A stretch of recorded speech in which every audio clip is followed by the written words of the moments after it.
Hey, how's it going? Happy Saturday.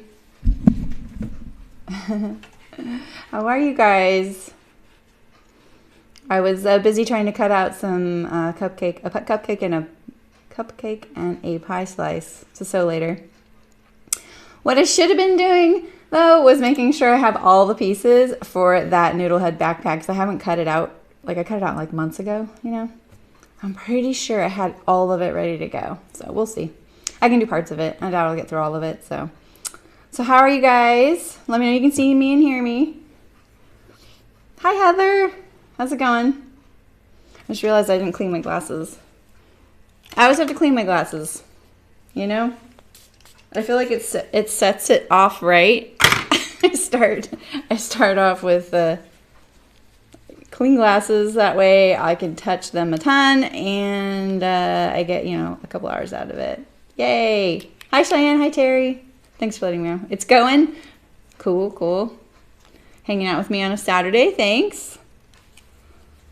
So I almost finished the Lucerne Blouse the other day, but it was kind of a long stream. My throat got dry and I thought I might get a tickle. Hi Vicky. How are you, Vicky? How's it going? So I didn't quite finish it, but I'm gonna do that last step right now. I'm just gonna get right to it. I did try it on and I think it's gonna turn out really good. I'm pretty excited about it. So I also needed to add the little binding on the slit there. Awesome, Heather. Yeah. Just try, hang out with us. Sew a little. So I don't think I've ever done binding on an opening where I have a French hem French seam right here. But I think, see, I was cutting stuff out. I got marker all over me now. I think what I'm going to do actually is trim this off a little bit. Otherwise, I'm just going to make the seam allowance smaller anyway. I have to. Oops, that's pretty crooked. There we go.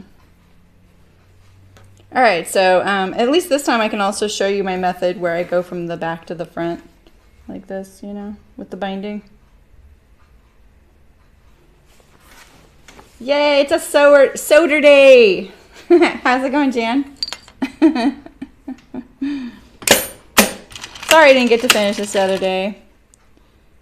I don't know how many of you are sewing this, but, it's the mod. So if you're just doing it like the original, you didn't need this part, right? So is this the front or the back? Front or the back? Okay, this is so good. Good, I can push the seam allowance a little bit. It's a little awkward. So what are you going to try and sew, Heather? I mean, you're not going to get sewing done if I sit there and chat at you, am I? Are you? Like, you're not going to be able to type and sew. I understand that. Looks pretty good. Probably need to clip this right here at this pivot point. And then we'll finish this.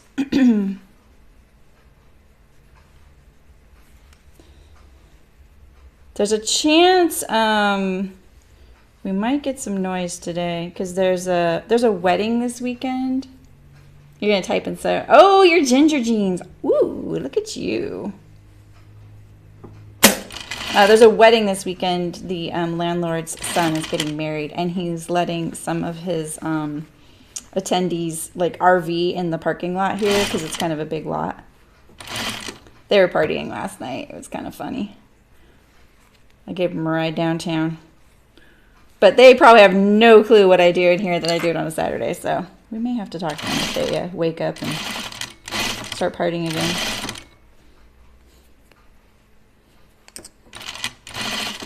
Okay. It's a little messy here at the bottom, but at least that's within the seam allowance, right there.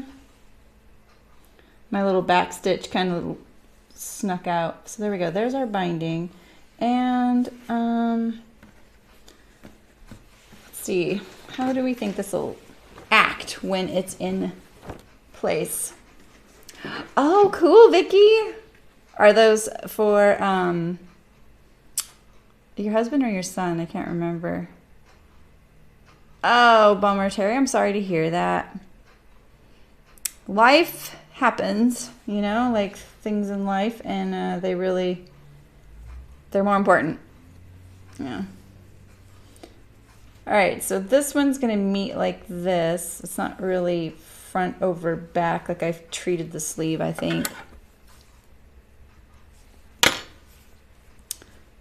I could do this, but I feel like it looks cleaner when it's like this, you know, pulled back a little bit. So I think I'm going to put a little pinch in the top here so that it wants to stay like that.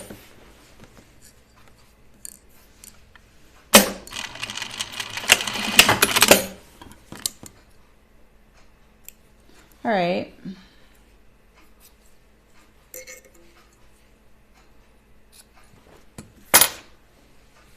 I think the most fun about the pincushions is picking out the fabrics.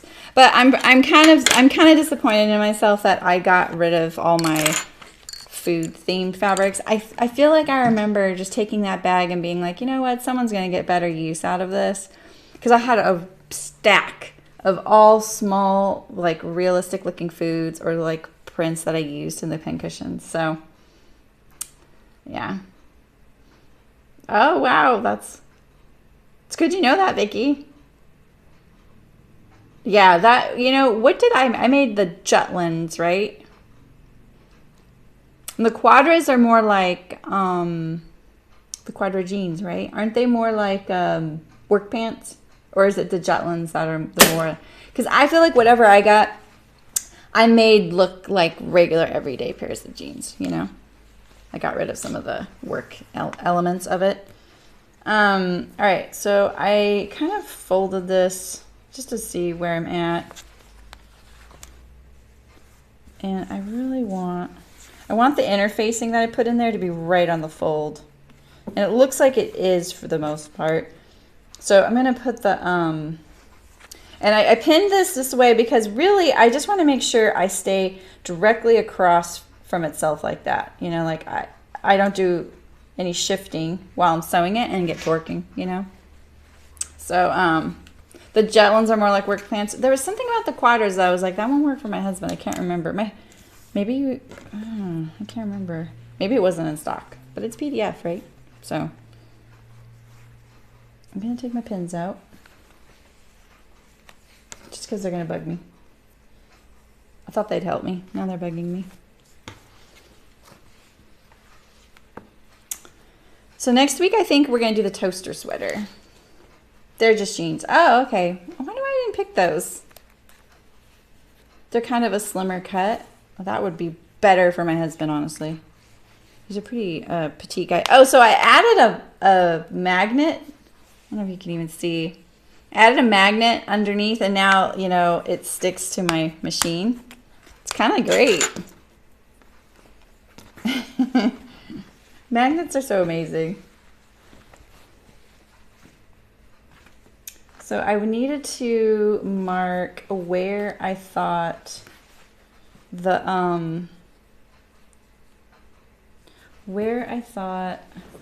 tie needed to go.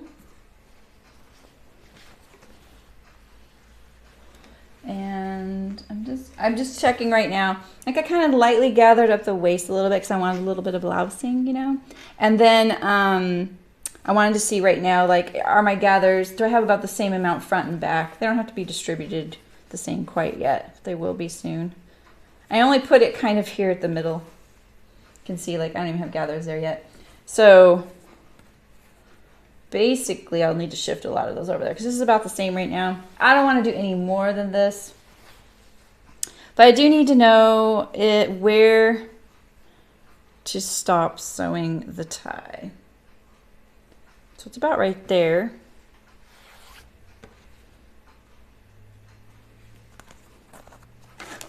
We'll just pin it for now. And do it on the other side too. I did taper my tie a little bit. It's so quiet. It feels so quiet today. Hi, Eliza. Maybe I should make the quadrigines sometime. Yeah, see, the Jetlins are pretty full. Which one do you have, Jan? What pattern do you have? All right, so let's see here. I'm gonna go for it now. So here is my pin. I just pinned it so I didn't get all my little markings around the top confused, you know? I'm gonna go from the inside. I'm gonna fold this back. And I'm gonna start sewing. Let's get some of these gathers over here though.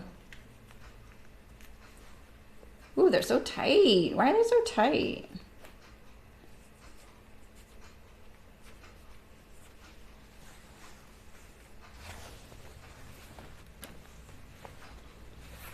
So my center is right here since I pieced it together. Do that right there. Like this. Oh, the toaster. Hello, Monifa. How's it going? Is it Monifa or Monifa? Hello from California. Welcome, welcome.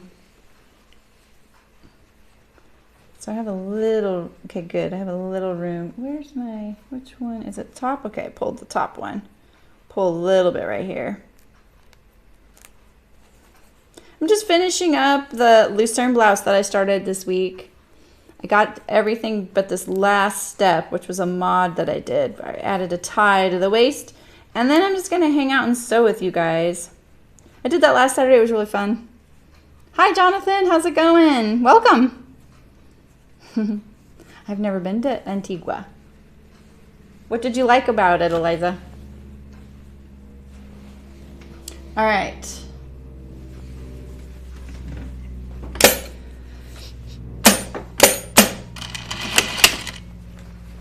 All right, so you know, normally actually I would sew this from the with the gathers on that side up. So you know, and it's not too late. So let's just do that. It's so much nicer to be able to see your gathers as you're going, you know. And then that way you can look for any tucks that are kind of like folding themselves on top of each other. Oh my gosh, I'm a little lost in here. Where'd it go? Here we go. And, you know, if you have a preferred way to do it, you might as well just start and do that. Oh, I have a pin here and here.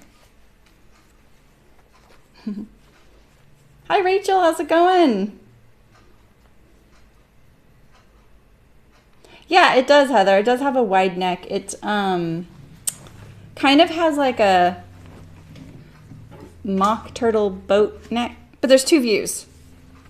Nancy said she made it. She really likes it. She got it in her Needle Sharp subscription box, and she likes the one that is the, I think, view 2, where it's kind of like a, just kind of slightly goes up like a mock. Not the one with the big cuffs, she said.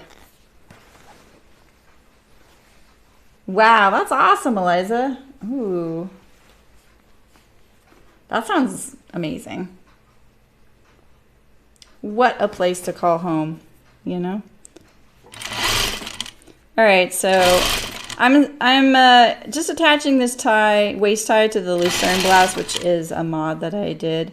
And I like to do things like this, like cuffs and collars, you name it. Anything where you're like sandwiching the edge of the fabric and you're finishing it with something. Collars and cuffs are a perfect example. I start from the inside of the garment and I finish on the outside. But I am kind of winging this just because I don't think I feel like I've never made a waist tie. Hi, Maribel. How's it going? Yeah, I think both views are cute too. The fabric that Hearts sent us is really cool. In fact, yesterday I said, or maybe a couple days ago, I just said, hey, you know, I'm about to start sewing this, just FYI. And And she said, wow, you know, I think we sold out of that fabric online, but in one colorway, but not the other colorway. And I was like, oh gosh, it's really cool. I haven't looked at it closely, but like one side is either a print. I think it's a print. It could be a yarn dyed woven. And then the back side is fleece. And then it could be 2 layers that are laminated together, you know. I didn't look at it closely. I've only pre-washed it. I try and stay fresh for you guys, you know. Hi kids, how's it going? So if anyone's new here, welcome. I'm Sarah.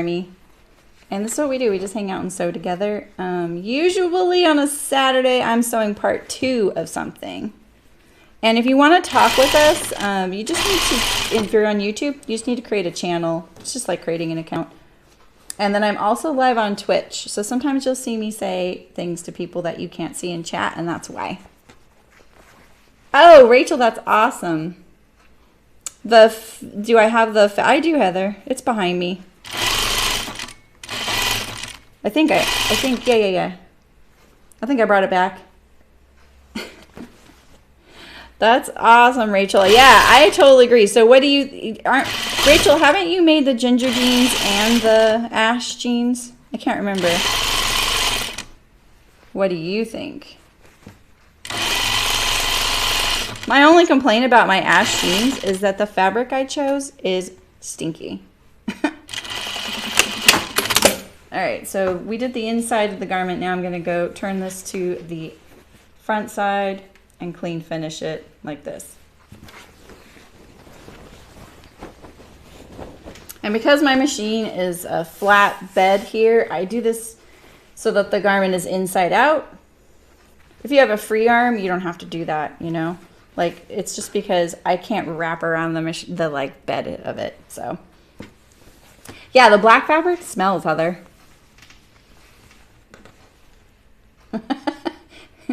Kids, you're the boss. You saw a giant scary bug at your sewing desk. I'm sure it's not there anymore. Is it too, too stretchy, Jan?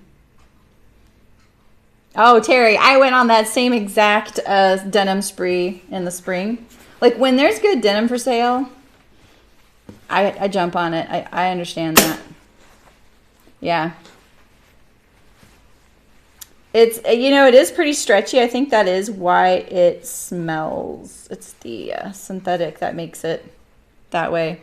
All right, so now I'm just going to go around and kind of pin all my anchor points. But remember how I put those little nips here and there? I did that so that I can minimize the torquing, so I can match up across the way to the other little guides that I put. Well, where's this one though? What the heck? Is that it right there? What a weak little spot I did. So I just do a few.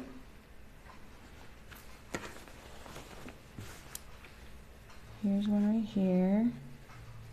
And then this way I know that I won't get any torquing because I'm pinning it directly across. Because you can see, like, because one side is interfaced and one side isn't, there is a little play. You see that? But it's going to be fine once we sew it down. All right, where's this one at? Here's one right here. These are my non-negotiable points. So that's what I call them. I need to make my chat bigger. I'm losing you guys. Vicky, you can totally do the ash jeans. You've made the gingers, so yeah. Yeah, and Eliza, I'll make jeans again. So, oh, you know what? I actually want to sew my ties right side together first right here, at least at this point. I could do it further like I did on the cuffs. Like I'm gonna put this right sides together right now. And right now I'm just marking where I need this to line up. Because this wasn't like a properly drafted pattern, I kind of, you know, Just cut it out. I don't have all the like marks that I would have spent time to add if I had drafted it. All right, so see here, I can go across here, match this up, and now I'm gonna sew this tie. And on the sleeve cuff, I kind of went past that. I went into the garment a little bit. Just because I could. I could probably on this one, but I'm not gonna worry about it. We'll just edge stitch it shut like it's a cuff or a collar, you know? So. You can finish those Mountain Views. It's almost season, right? You're making a denim jacket and starting a wool coat, Rachel? Wow, that's awesome. You're going to be set up. I just saw someone come out with a couple. I've seen a couple of denim jackets come out, but I'm like, I already have one. I don't need another one. I would make one for a sponsored stream just because I don't want to own more than one denim jacket. Maybe I can make one for my daughter. So, oh, that's nice, Eliza. I haven't done the Morgan jeans. That's a non-stretch, right? I would like to do that because sometimes you don't want to stretch, you know? All right, I'm gonna cut my corners here. I'm gonna trim this. I kind of smoothed out my little shaping there too, which was a little not so smooth. You finished the Butterick 5. I wish I knew those patterns.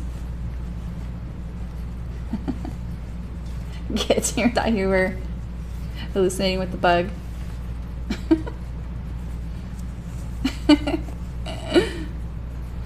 Non-stretched pants sound like prison. Yeah, Heather, they are.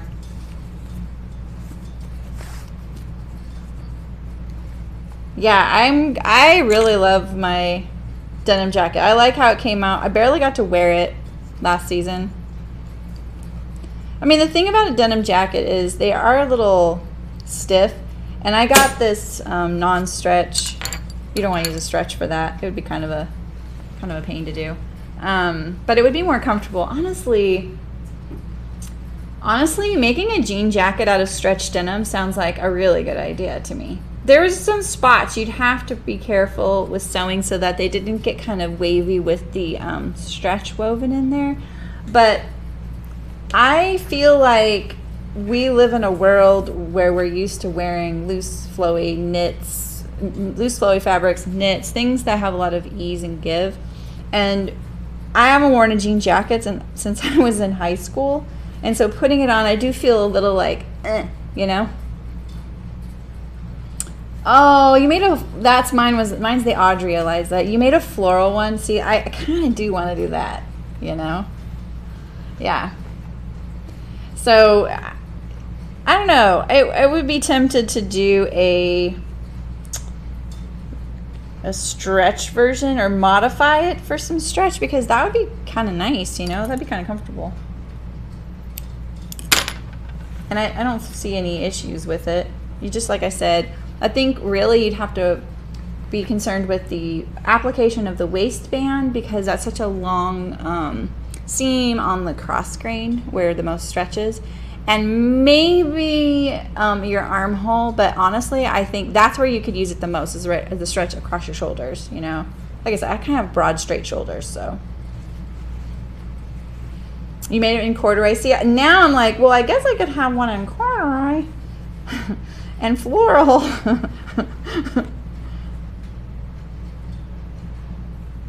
All right, just sewing the ends of my ties here, and I want this to be flat right here, a little opening, so that I don't get it folded on itself. I like starting from the waist and going around, but it is kind of a bummer that I can't see my original stitch line because I do want it to be, I want it to enclose it and I want it to be straight, and I also want my side seams to match, you know, front to back. So that's something I've got to double check.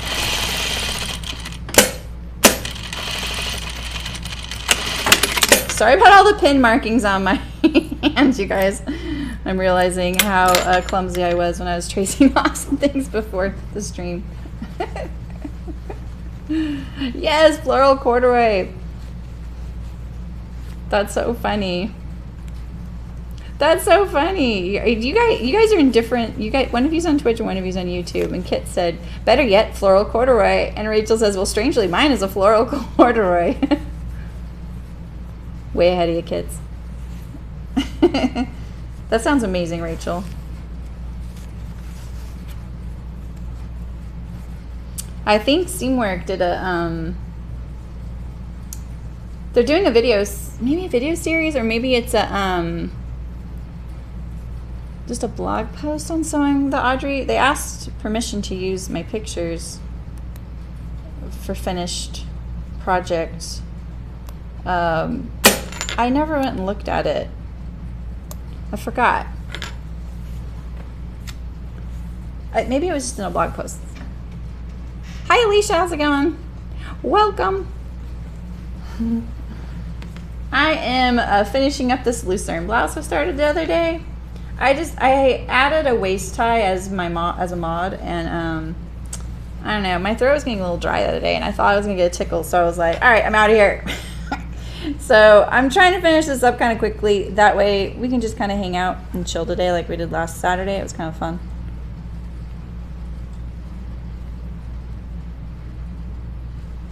All right, I'm just matching up my little points that I gave myself. See, here's one right here. I'm making it look awkward as ever. I don't know why, it's just like kind of pulling funny right here. Right here.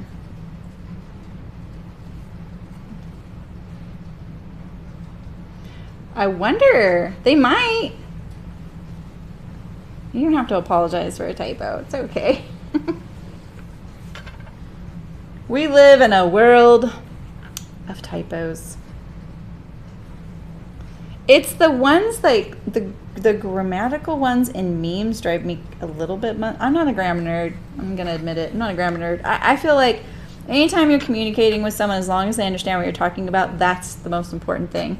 And I think it's because I've studied languages, and that's just really like getting hung up on some of that stuff. I'm just like, whatever. You understand what they said. It's communication. That's what's important. But some of the ones like that change the meaning and I can't figure out what it's saying, that kind of bugs me. I'm gonna go to the iron and iron this real quick.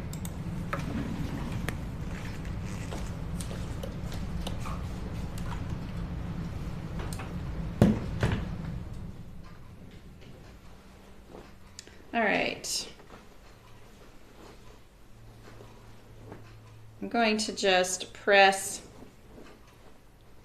this edge here. I probably should have done that before I started pinning it, but I get a little eager. You guys know me. You guys bring out the best in me in sewing.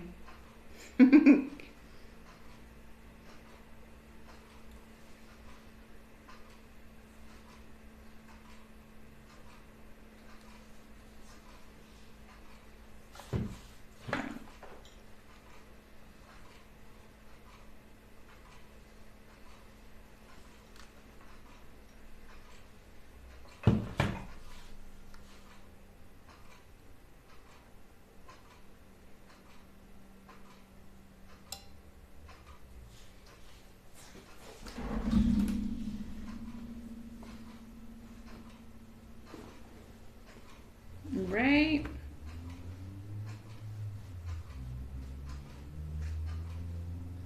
You're printing patterns but you can't tell anyone about them. What do you mean? Are you doing super secret stuff? That's exciting. You know what? Actually, I think what I'm going to do is iron this edge from here like this. But I'm going to turn it inside out to do it. It'll be a little easier so I don't press the other side.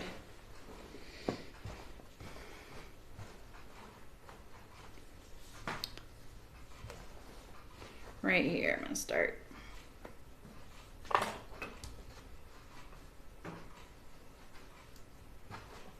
Yeah, I know. I should have ironed this before I started pinning.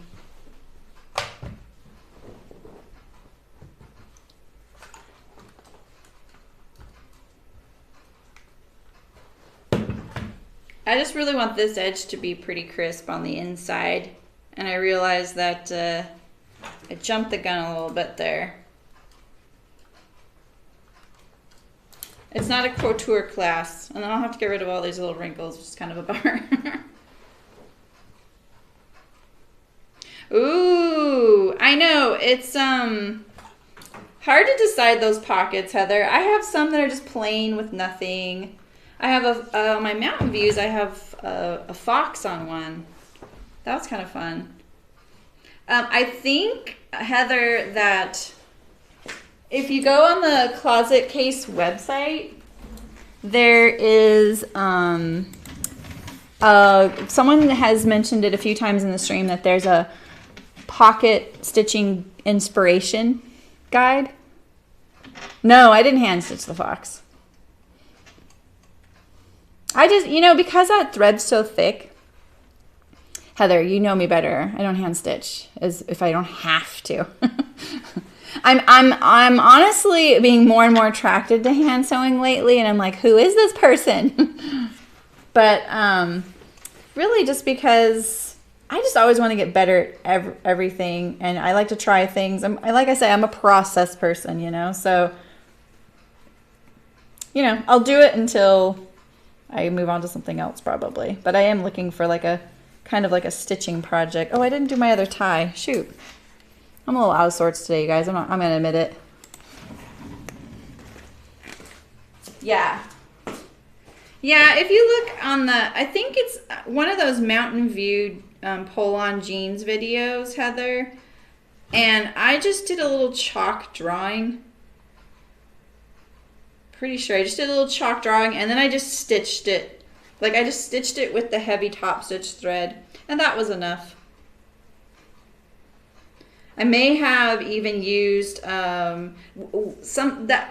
knowing me, I probably took a piece of the lining, which had foxes on it, enlarged one, and then used it as kind of a guide or template. Because I'm not the best artist. I'm not an artist. I'm not the best. I don't do it at all. I'm not very good at that. So, knowing me, I would have tried to make it as easy as possible. And I probably used it as like an outline or something. Or I just kind of, I sat it next to the machine and just did it best I could, you know? And I think on like the other pocket, I think what I did was a fox jumping like this, and on the other pocket behind it, I did a like boing boing like that, but it doesn't really look like boing boing. I know that's what it is, but it was just me getting out of doing two foxes because I didn't want them to have to look the same as one another. And I probably didn't know what kind of other pose I could do, you know, so it was just me trying to figure out what am I going to put on my pockets. I'm right like where you are. See, look at this. Look at all that slack in there. Did I really pin this directly across? Please say I didn't. No, it's actually right across.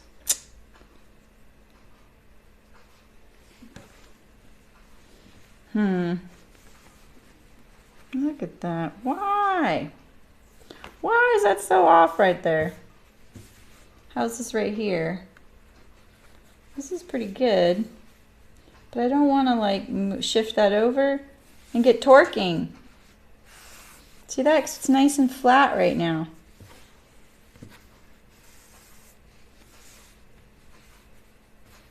And I think it's purely because this side has the interfacing, so it's a little bit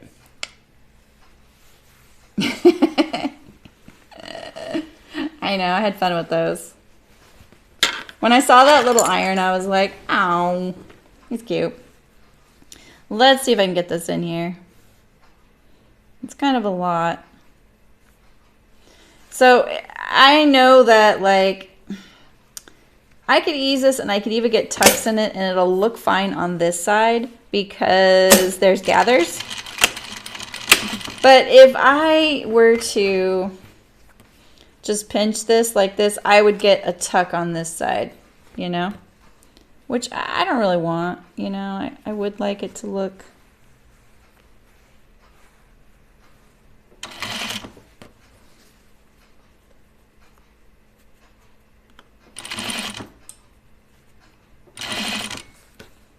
Trying to ease it in best I can.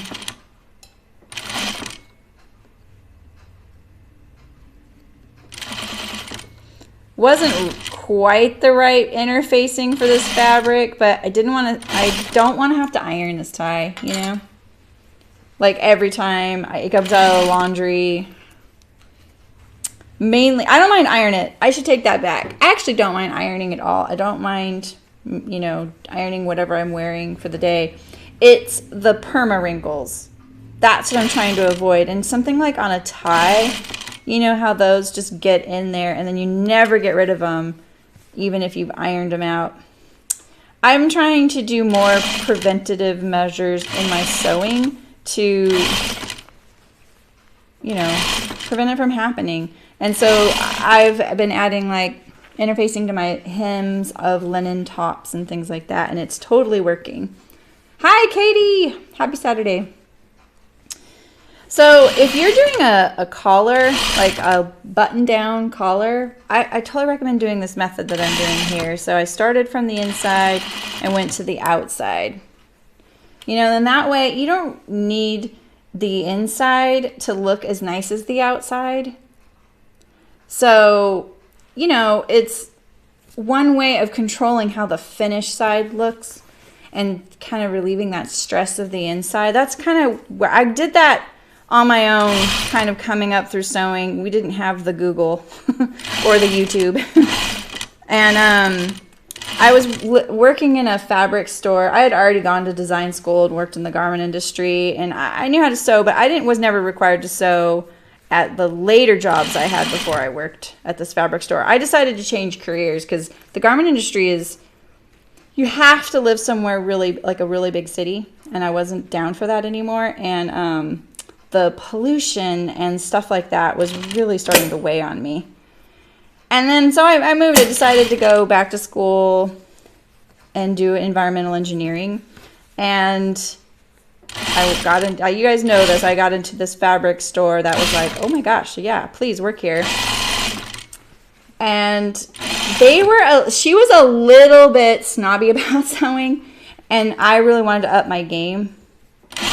So I just tried to figure out ways I knew. It's like one of my mottos is ensure success, right? So what I mean by that is do whatever it takes. If you have to pin the crap out of it, pin the crap out of it, or tape it or glue it or whatever.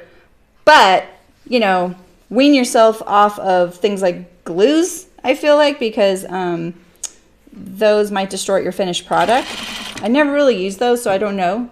So don't shoot me, you know. But I did want to just start setting myself up, like, even if it took me 5 or 10 extra steps to get there, I wanted a better, you know, overall product. So then I started discovering, like, you know, I don't have to follow these directions. I could do whatever I want. And when I decided, why don't I just finish the collar on the outside? I think I started with cuffs, and it totally worked. So I've been doing it ever since. Anywho. Oh, awesome, Terry. Well, there's nothing wrong with pins. I think I've said, like, I feel like I have a little bit more leeway when I don't have them, but sometimes I need them, you know? They're just a tool. You know, we'll see. We'll see how good this is. It might be kind of a hot mess in a couple places in the back. No one's going to see that but me. I could even just tell you, perfect, it looks great, and not show you the other side, right? But, no, I'm here for the realness, so. I think it just comes from years of knowing what you can and can't do with the fabric, you know? I just didn't want torquing. So that looks pretty good. I have these seams right here because I ran out of fabric.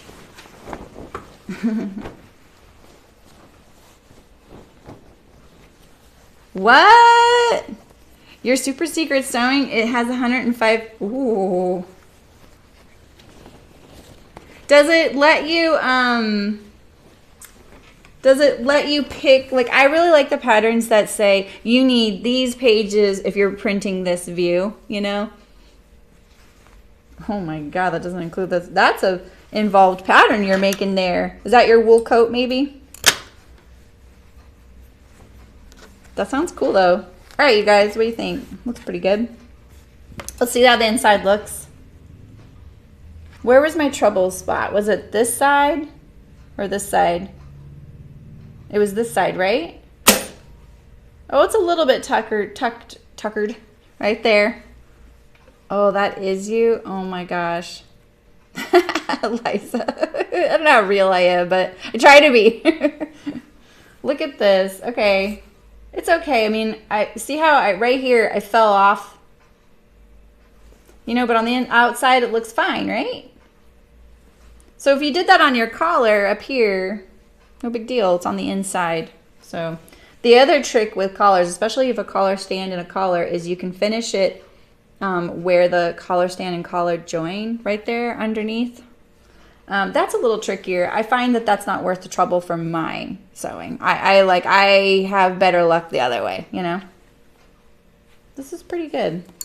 I think I'm gonna keep this because I like the way it looks on the outside. I do have like a little tuck there. Like I said, I could have planned this better. I could have used better interfacing. I could have given myself more guides. The outside looks pretty good. And the blouse looks pretty cute. I'm pretty happy with it. You know? And so then I have a little like waist tie right here. Let's see how, I hope the tie is long enough. I think it is actually. So, oops, in this way. Doo-doo-doo-doo. There's the top. We got our little sleeve detail. We got our waist detail. Ooh, I'm excited. I cannot wait to wear these with jeans. This is what I'm looking for fall. I know for a lot of you this isn't technically fall sewing, but for me, I have to start wearing jeans, and like I'll start wearing fewer dresses, and that just means I just want some new tops to go with all my jeans. I really like this too. I would totally make this again. So yeah, and this blouse came with two views, so you could do a V-neck or a scoop neck, pedal sleeve, or the tie sleeve. And I did the scoop neck tie sleeve, and then I just added this. And this is the size 14. So I'll do a home sew catwalk later. Maybe I'll do it at home. I don't have pants here. So I'll have to do it at home. Maybe I can get someone to finally hold the phone. I know my photos really lack. Okay. Cool. I'm happy. I'm happy. I'm happy. All right, so I'm working on these patterns. What did I do with the cupcake? I thought I put it right here. Didn't I put it right here? Oh, it's right here.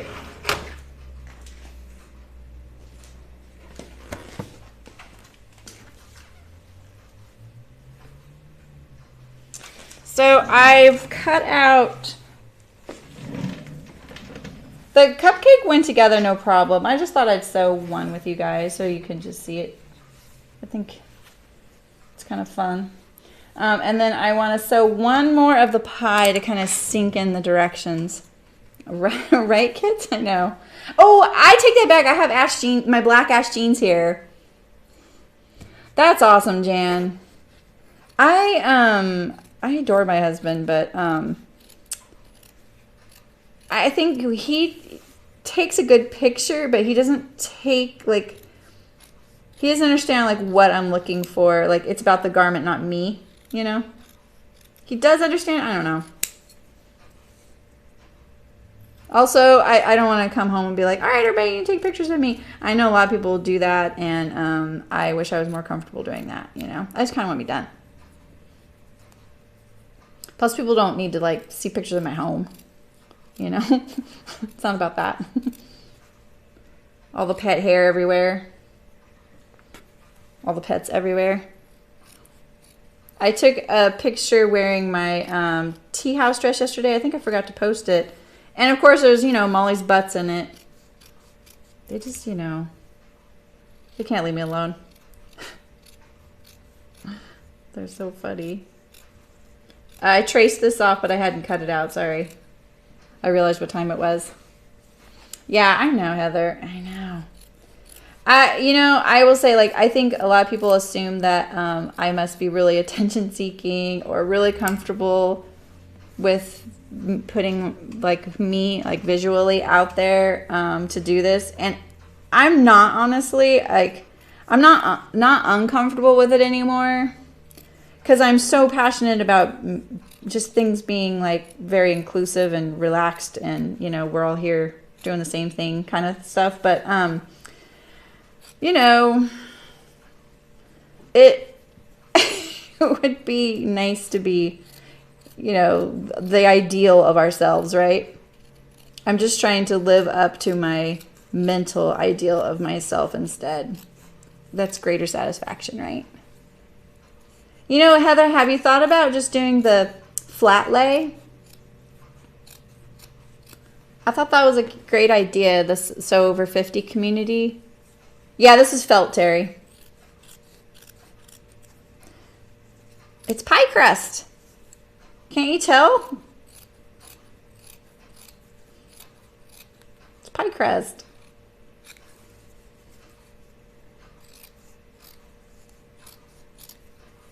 All right. I got all the other pieces cut. This is my last ones. Pretty sure, yeah, I do.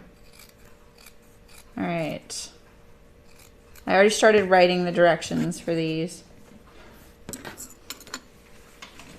Yeah, but you can kind of do, because mine's that size too, Heather, and I agree with you. Because sometimes when I take a picture on my machine here, you can't see all of it, or it looks spread out.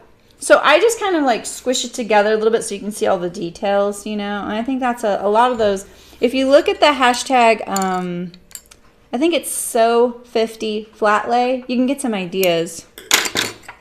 What I liked about that was I was like, wow, people have a lot of cute accessories. I don't even think about it. I wear necklaces and that's about it, Yeah. Right, Vicky? Dog hair at home threads here. That's why I call it lint lava here. All right, let's do my least favorite part, which is the ruffle. You heard it here. I don't like doing ruffles. I don't like gathers. Anyone with me on that? I don't know why. On this one right here, I used a piece of bias and then I pinked the edge, even though it really didn't need it. I just wanted some interest, But that's not how I'm going to release the pattern. It'll be with a full ruffle. And same with the pie slice. I think yeah, I just used a piece of bias. So I'd really like to show one with the actual ruffle, which is a little harder to sew, but looks a little nicer, I'm gonna do half and half this time. But I'm gonna do 2 rows. Oh, I should have made that longer on this fabric. It's a little thick. I mean, it's quilting cotton,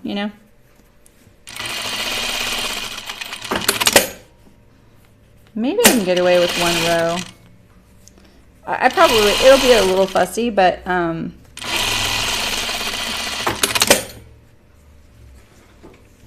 I like pleats more than gathers too. I agree with that sentiment wholeheartedly. So this is, why do I do this? Every time I straddle the seam, it's really hard to get your gathers to pull over that. But you really want your overlap. When you're doing gathering threads, you want to overlap them because this space right here doesn't get gathers because of you're so close to the edge of your thread that if you gathered right up to the edge of the starting point, the gathers just kind of fall off, So I am going to do it. I'll just put them in manually because I forgot that little thing that the seam is kind of too thick when it's doubled like this with the seam allowance behind it. But I did only do half my ruffle at a time. So I don't have to go all the way around right now with these gathers. That helps. Just doing it in small increments. If it was like the Monetta dress with the whole like skirt, you could get away with it because the knit gathers up pretty easily. Especially if you use a differential feed. But, something like this. So this one will be fine, this overlap, because there's no seam right there. And I did it at a halfway point. There's a little notch there.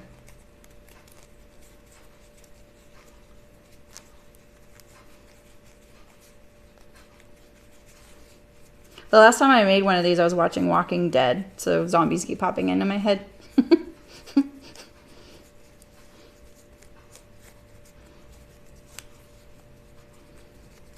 All right. So I'm trying to decide too if I want to release a video with sewing these or if I just want to make people sew with us. It's an underhanded way to get some more folks to hang out with us, isn't it? But we like having people here. So fun.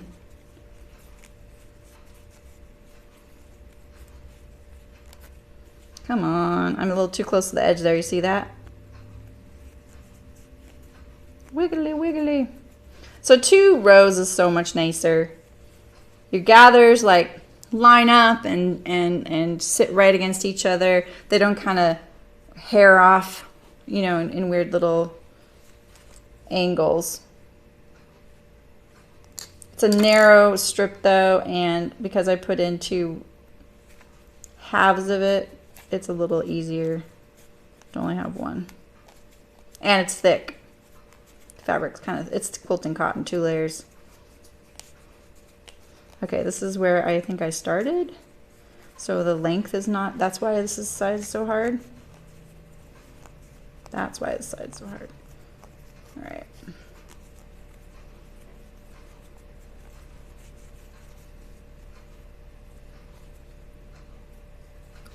Add a few more here. I know I'm not to the cupcake diameter yet, but I'm getting there. So this side's kind of flat.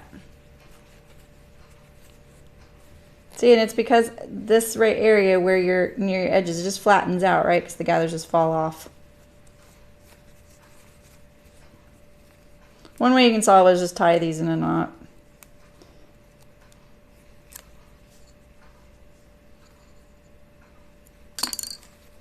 I didn't get that knot very close though. But at least now I know my gathers won't fall off.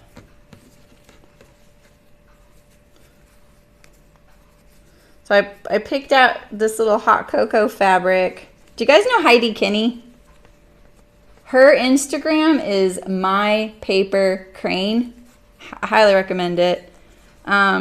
She likes toys and vintage things, but she puts it all together really beautifully. She's extremely talented, extremely creative, very inspiring. And I discovered her because I was buying her fabrics on Spoonflower, and I was actually following her on Instagram and buying her fabric and didn't realize it was her. Till one time I was like, wait, I have that fabric. I was like, oh wow. So this is one of her prints. I have a bunch. I've used them in when I had chicken boots. I used them a lot. In fact, actually, this is my little coaster over here. It's filthy. We made these as like a giveaway one Small Business Saturday. It's a little dusty. But this reminds me of this mocha I would get in Boulder, Colorado at this place called the Trident.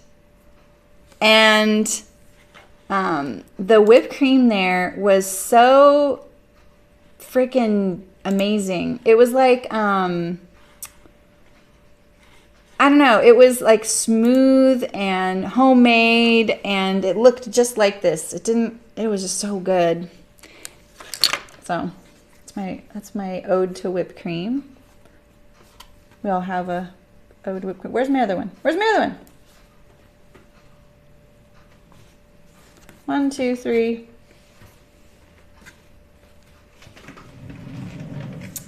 Where's my 4th?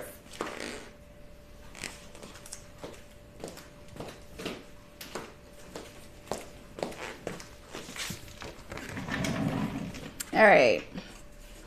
So the funny thing about this pattern is that it's got this curve. And when you always think like, it's like princess seams. You think, oh, princess seams, that looks so easy, until you realize, oh, wait, I have to put it right sides together. And the curves are going to be against each other. put my stitch length a little smaller again. And I made the seam allowance 1/8 of an inch, which is rare. I don't ever usually do that.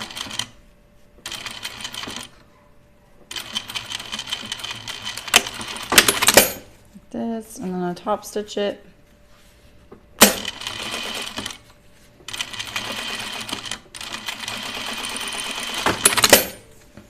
So what are you guys sewing today? What are you guys doing? I want to know. Or this weekend.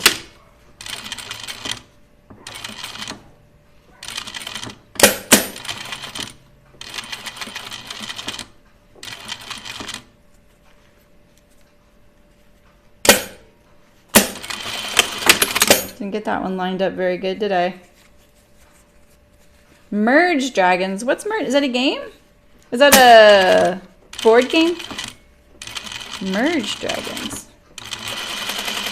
Oh, I just ran out of bobbin. I'm pretty sure. Oh yeah, I'm about to. Yep.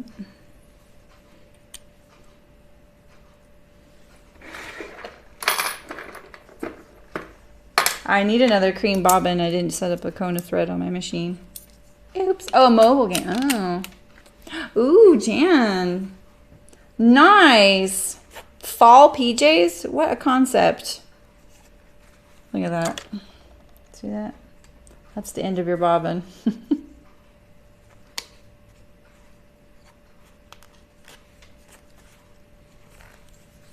put that in again.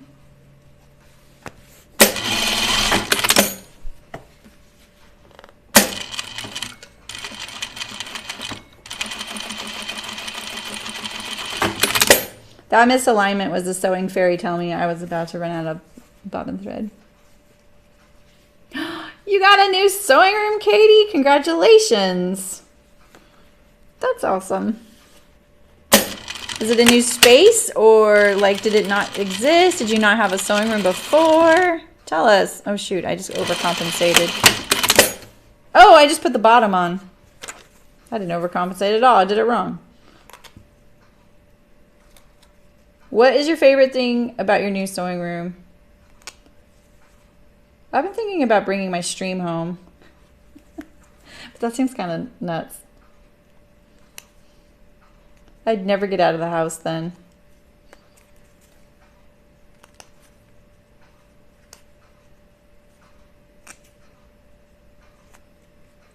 All right. I finally seam ripped, so, you know, that means that Nancy's probably going to join now. Okay, let's see. 1/8 of an inch.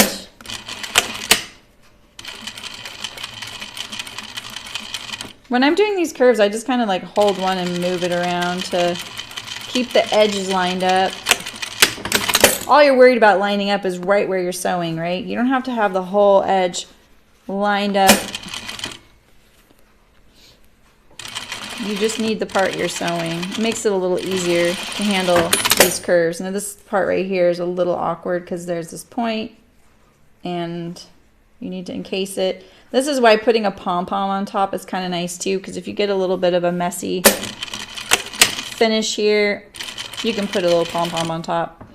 Plus it looks a little less naked when you have the pom-pom.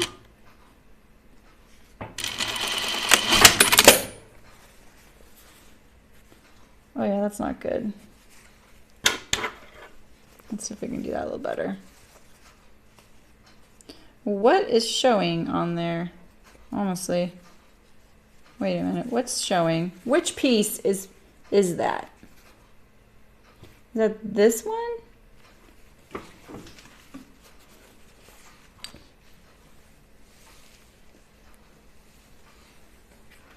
Oh, that's awesome. Plenty of light, that's a good wish. Yeah. What kind of pattern hacking did you do, Jan?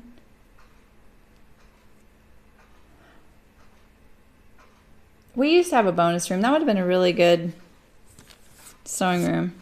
I was looking at sheds the other day. because I got a I bought a pre-made chicken coop, an Amish made one, and it's amazing. It's like it's small, but it's really nice.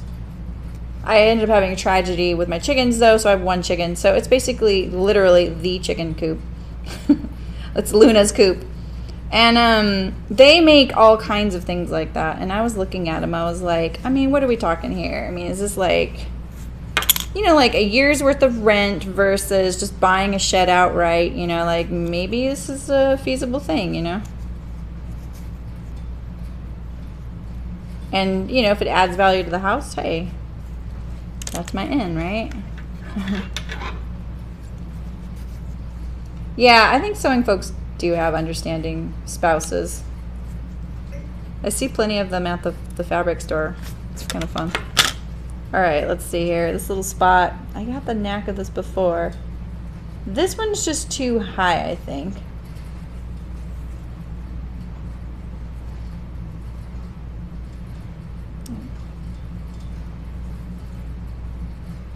I'm gonna start at the bottom. Probably not a great idea, but let's try it. Let's see what happens. I'll never know unless I try it.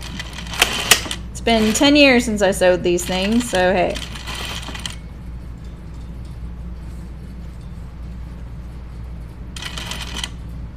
It's a little trickier in some ways. Yeah, I didn't quite get it, but I'm not gonna shave off anymore since I'll eventually put a little pom-pom on there.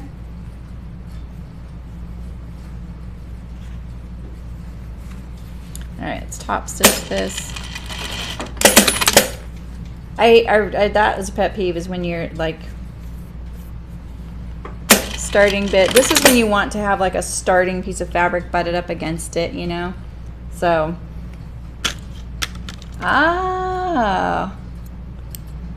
nice, Jan. That's awesome, Katie. What made you decide to get a serger? What kind of sewing are you planning on doing? I saw something moving out of the corner of my eye and it scared me. But it's the, oh my gosh, I just can't throw my needle. Don't watch. Don't look at me right now. It's easier when you guys don't look. There we go.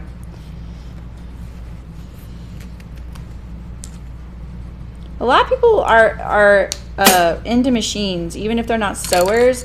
They still can appreciate that it's a machine, you know?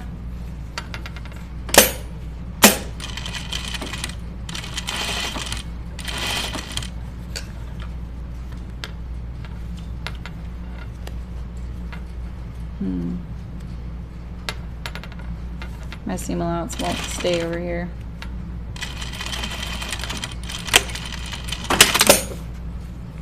Yeah, so I need to work on that right there.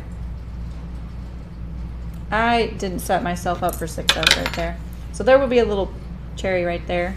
I just needle felted that one because I gave away my pom-poms too. So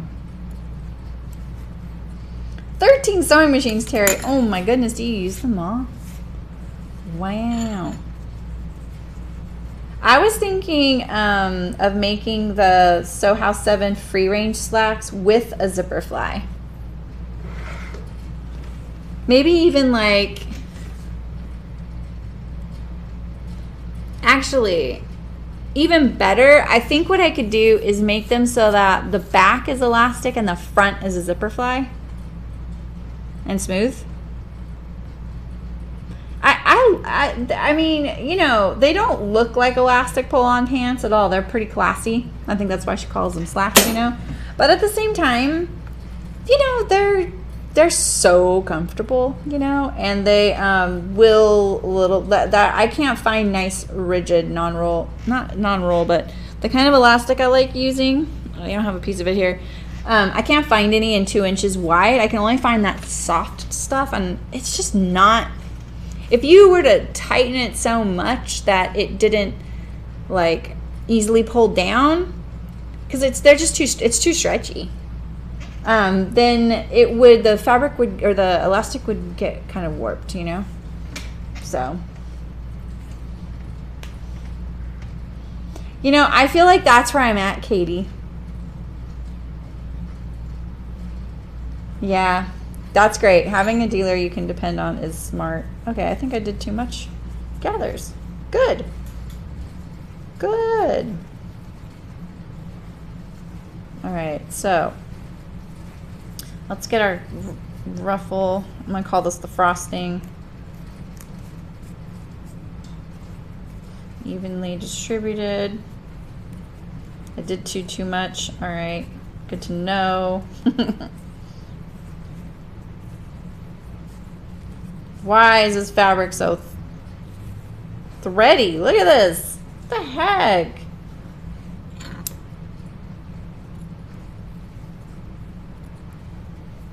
It's ridiculous.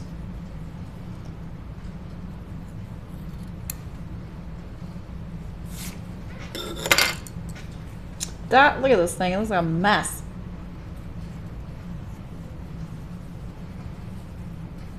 You French and flat fell a lot. Yeah, me too, Terry. But I do want to have cover stitch. All right, so I'm going to, I'm just going to put my machine on there, and then I'm going to sit here and fuss with it. Can I get all the way around? I might need to let out a little bit.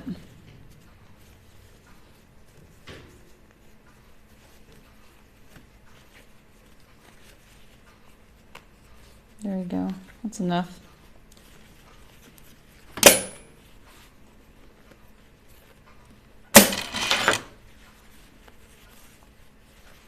This is when you want the 2 rows of gather stitches, when it's nice and flat and easy to sew. That's when you want it. I'm just going to take the time to put all of my threads into the seam allowance. That way they're not poking out later. I really like when I finish something, it's like fuss free as possible. So I try and do all this fussy stuff while I'm sewing, like trimming the threads, getting all that stuff set up, you know. It would be easy for me to get frustrated with all these little threads and then just be like, ah, I'll just sew over it and pull them out later. But the thing is, that can be almost harder to deal with later. So, you know. All right, we're on track here. We got, this looks good. Yeah, okay. So let's just tighten this right up here where I don't have many gathers. Right here, like that. So you guys, yesterday on Instagram, I did a little post, and I've cleaned this up on my website a little bit. If you guys know of a fabric store or a pattern company or someone who would like a sample and promotion, let me know. Let them know. They can, I will sew something for them here on the camera, you know, and they get it back. I don't keep it. We just need content here, right? We just want as many projects as possible. I don't need 50 new outfits a year. So if you have a fabric store that does online, you know, sells online, they might want that. Shop samples and things. They just need to send us the fabric and the pattern and the details, and then we sew it and I send it back. Doesn't have to be my size either. I don't mind that. All right. See, because look, there's still some little threads here, even though I tried.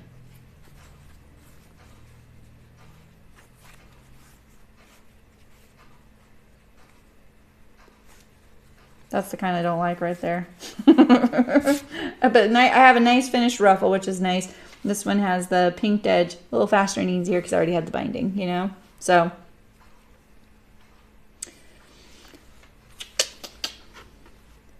yeah, I'm gonna think more about that, the free range, as I just wear so many jeans and I'd really like to, you know, branch out a little bit. And those are real, I love putting those pants on. I look for them now. Look at that cutting job I did right there. Yes, I know, it's white thread. Don't shoot me.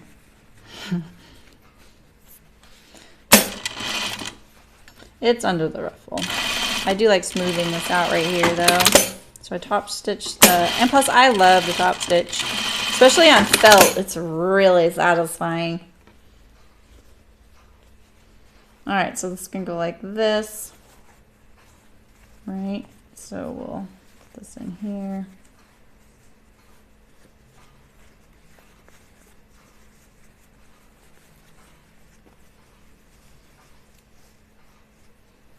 There's that one there. Okay.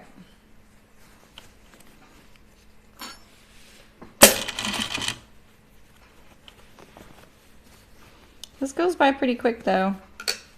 Be a great Christmas gift, you know? For the sewist. Anyone who needs a pincushion.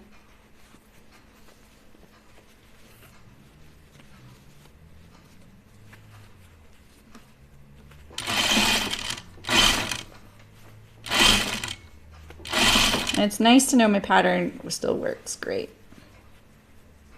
Especially this one.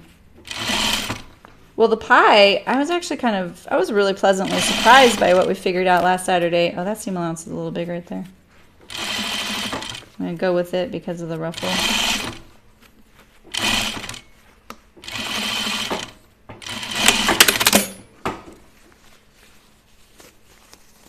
You're wearing some, Vicky? That's awesome. Yeah, that's how I feel. I feel like sergers can be bulky. I like using industrial sergers, but I don't want to have another industrial machine that I rely on 100% because, like, I don't know, I'm just not as adept at using my home machine anymore, which is kind of funny to say. I find this machine to be a lot easier and more dependable. And you know, if I want to go take my machines to a class, I'd like to be able to, like, you know, take it with me. This is pretty cute. All right, so let's see. Now I just put on the bottom. Circles always seem like such a great idea until you have to sew a lot of them. This one's not bad, but my original clear wristlet design was round, and oh man, I just got so tired of setting on the round.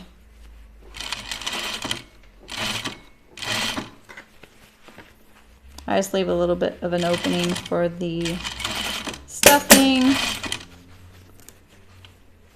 There's my mark, my halfway point. And let's see, how small of an opening do I want? There we go. That's kind of a big opening, honestly. Let's make it a little smaller so I don't have to hand sew as much.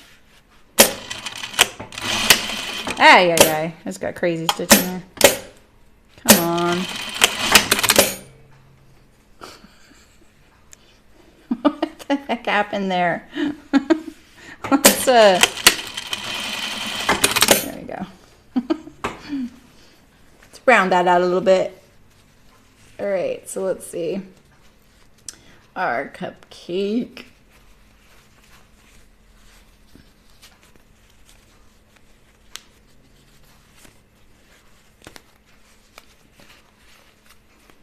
This is why I would not want to do this, like making small things like this and turning them. Ugh. All right.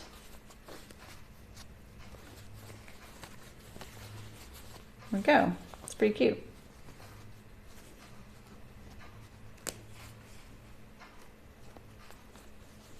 I think the original cupcake pincushion I saw was one by Betts White. Do you guys know who that is?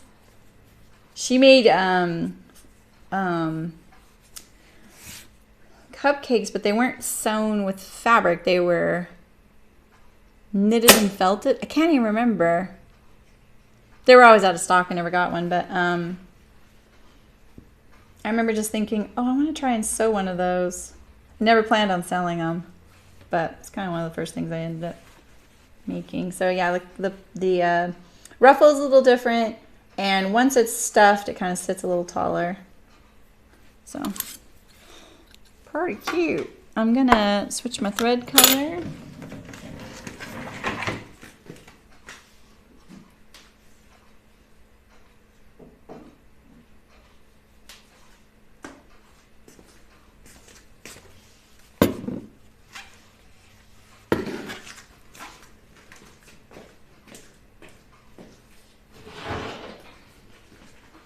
Oh yeah, here's the toaster sweater fabric. Let's look at it. Yeah, see that's yarn dyed, pretty sure. Wait, maybe it's printed. Actually, it might be printed. No, see that? Yeah, so it's actually French terry, and then they brushed it so that it has the fleece side. But isn't that cool? So it is yarn dye. There's two different colors there. And then it's brushed, so it still has the heathered look. Cozy, right? Yeah, right. I know, Heather, right? It's awesome. So I asked them to tell me exactly what it's called on their website. But it's on there now. I think they said they have, this is navy blue, and they have a black version. So, yeah, really cozy. I'm hoping the camera likes it. It's not too busy, is it? That's some East Coast fabric. Yeah, that's some, and it's a big old chunk. Like, it's a blanket. You could just make a blanket out of this, for real. It would be a really nice blanket. I am too, Heather. I'm a big sucker for navy blue. Oh, wait, I need thread. That's right.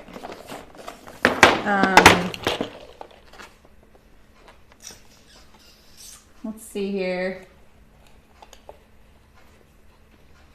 Orange, that's not really much. Oh, what do I have a bobbin for? That's the real question.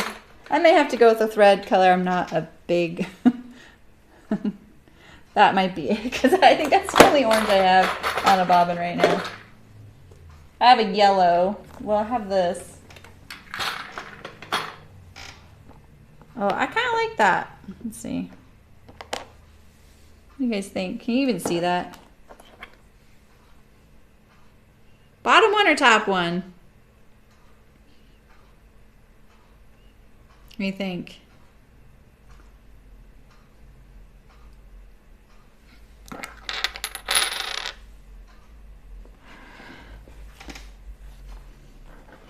Either way, it's one of those over there on the shelf, you know?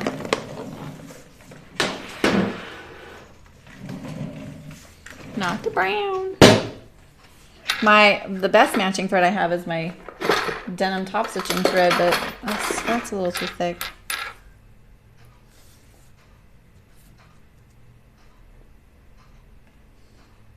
I don't know. It's not going to show up much. It's like this crust edge right here. I'm not going to do the cutouts for this one. It'll sink in there pretty good. I don't know. I think I'm going to go for the yellow maybe. I kind of like it. Plus, it's going with this. Yellow? You guys aren't replying, so I'm doing it. Executive decision. Yeah, and if you guys order fabric on there right now, Hearts is having a sale. What's today? Oh, I think I went through yesterday. But you have the code you can use for the stream, so 10. You get 10% off.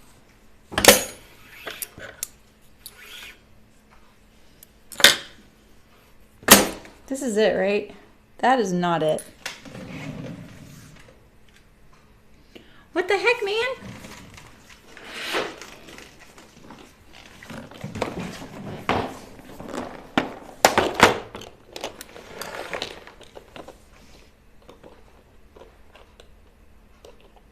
This one? This one? This one? It's not that. That looks nice though. It's not that.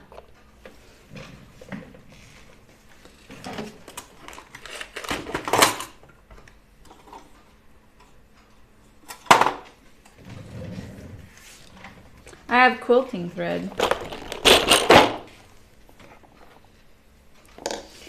I don't know.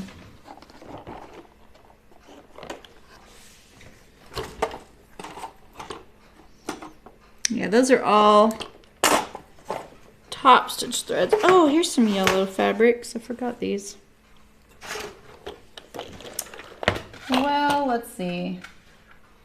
This one doesn't match. Maybe it's that one, and I'm almost out of that.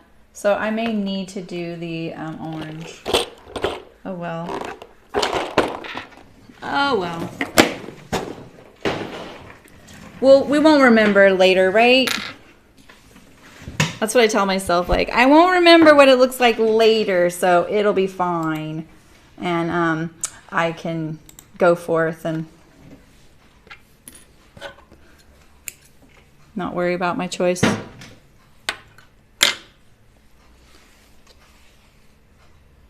This one matches better, but I should probably match my top and bottom.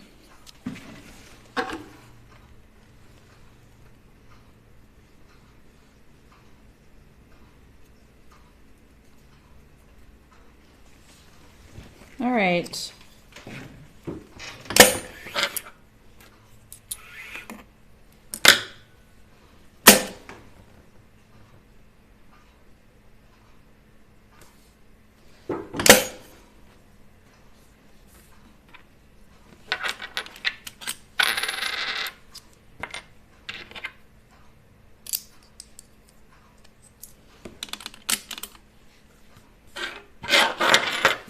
Alright, so first we're gonna do the ruffle. I always get the thing I don't like out of the way. It's just my style. That way I'm like, okay, I don't have to deal with that, you know? This one's a lot smaller. And I finished the edges of it. And actually, I'm gonna do it kind of rounded this time.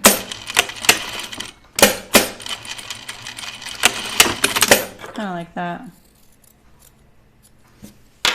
I don't want to do anything that's too hard to explain in the instructions because I'm not going to do extensive instructions for these. You know? You guys are so quiet today.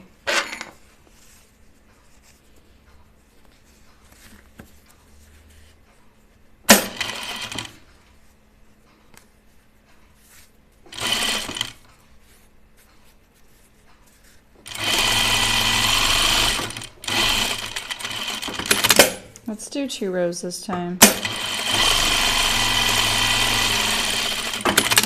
Should have made the stitch longer, dang it.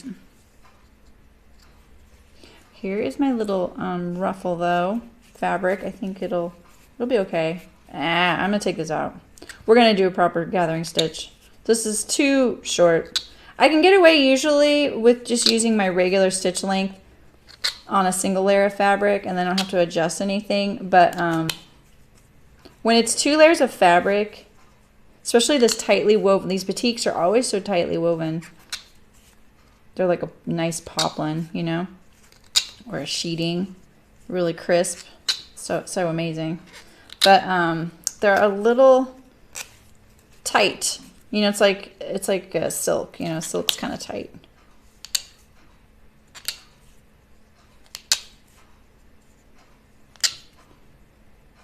Sometimes I use my awl as a seam ripper. It's kind of satisfying, you know.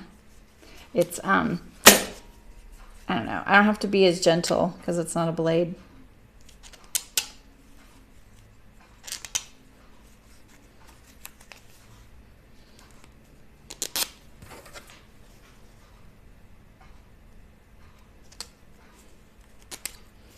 So what are you guys excited about sewing this season? Like, it seems like a few of you have coat ideas, and I'm talking to someone to do, what is it, the Sapporo? And then, you know, we'll do the toaster as like a fleece pullover. I sort of want to revisit the linden. I don't feel like I got the fit quite right on that. And I have some more fabrics that I would like to sew in the linden or like do a pullover, but maybe I could sew it with toaster. I am trying to think like what fall goals. For me, I have the goal of making more tops, but I know that doesn't seem very fall and winterish to a lot of you. But it is for me. See how much nicer gathers are when you do 2 rows of stitches? It's kind of a no-brainer, you know what I mean? It's like the alignment of the gathers is so much better. I think I lost the chat with you guys. Let me see. I don't wanna. Let me refresh this. Oh shoot, maybe I shouldn't have refreshed that. I don't know what I'm doing. It's all waiting for broadcast. Did I lose you guys? You would tell me, right? If you lost me. Yeah, no, I'm still there. I'm still there on Twitch. YouTube says I'm still there. All right, I'm just making sure. You still see me, kids? Thanks. Yeah, I still see me on Twitch. I just didn't see the chat, and I was like, oh, this is just one of those moments, you know. Remember, our backup plan is that you guys comment on a video, and it'll pull up on my phone, like a past video, and I'll be like, oh, okay. Because Streamlabs tells me I'm still live, and then I won't be. So I don't really know how to like get around that, you know? And it's usually YouTube that malfunctions, not Twitch as well. So I don't think it's a Streamlabs thing. Oh man, this is so tight. There we go. I have to like pull them individually. So your mobile game, Merge Dragons, what do you do? Kids, exactly. Necessary evil, can you say? Yeah, like none of them are commenting, so I bet I lost them on YouTube, or I'm not getting their chat anymore. Let's see if I can do it here. Oh yeah, look. Okay, I see the chat, but not in Mob Crush. Okay, there you are. I see the last comment I had seen was Heather's comment for a sucker for navy blue. Now I can see. Yeah, oh, hi Sarah, how's it going? I'll just keep this chat up. It's a prettier color scheme, actually. That's so funny. You have a home camp where you can collect eggs and hatch dragons. Oh, that's cute. That sounds cute. I used to play this game called The Creeps. It's really cute. And I'm trying to get this. Why is this so difficult? You know? There we go. Your old dogs. Oh my gosh, Rachel.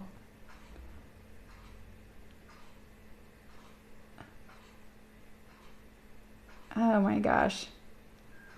You guys are still seeing the video though, right? On YouTube? I see your chat, but it doesn't, I don't know. Let me tell me if you can see me live still, because the video I see is only the cover image. I don't see the video. It's different now. Okay, cool. I was making sure. Thank you, thank you. I'll try and manage these 2 chat windows. I have an app that lets me see both chats in one, and that's what's malfunctioning right now. Thanks, guys. So yeah, I used to play this game called The Creeps Kits, like a long time ago. And you have to there's a little kid in a little bed and you have to prevent things from getting to him. It's a tower defense game. It's cute, and they came out with the second one. So I just discovered that they came out with the second one. It's probably been out for a couple of years. And I was like, oh, I was playing that when I was out of town. It was fun. All right, so here's my little ruffle. See how like 2 rows of gathering stitches look so nice, right? So this is the one thing I want to get right, where I position this ruffle. See, I need to leave enough space to get by on the crest here to top stitch. I like the way this one looks better though. I like it going to the edge. But it was really hard to get it to do that. You know what I mean? Yeah, it's nice and crisp. Exactly. You're in Willows? Sarah, that town is so cute. That's awesome. You're so close.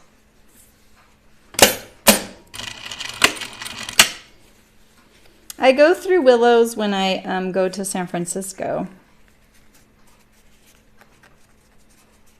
Or just like the Bay Area, you know?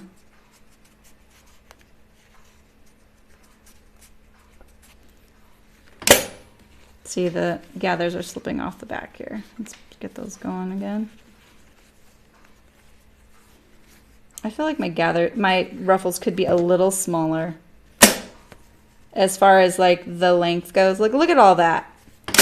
I still need to gather in here. Like, that's a lot.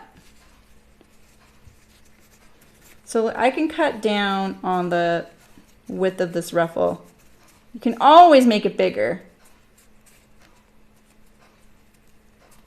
You know? I'm taking this off right here. You know? That way I can, thick ruffle, exactly. That way I can adjust this a little better right here. Did I lose my gathering stitches? Where'd they go? I have these two. Oh, it's on the underside. All right. All right. Well, I lost this one right here, though. I'm going to start with the other side. This side's nice and gathered right up to the edge. And let's see. If I back off, I need my seam allowance and the top stitch edge. So I'm going to try about 5/8 of an inch away from the edge. Let's see if that'll work. It's another one. I want all these little threads underneath to be towards the seam allowance, so I don't have to deal with it later.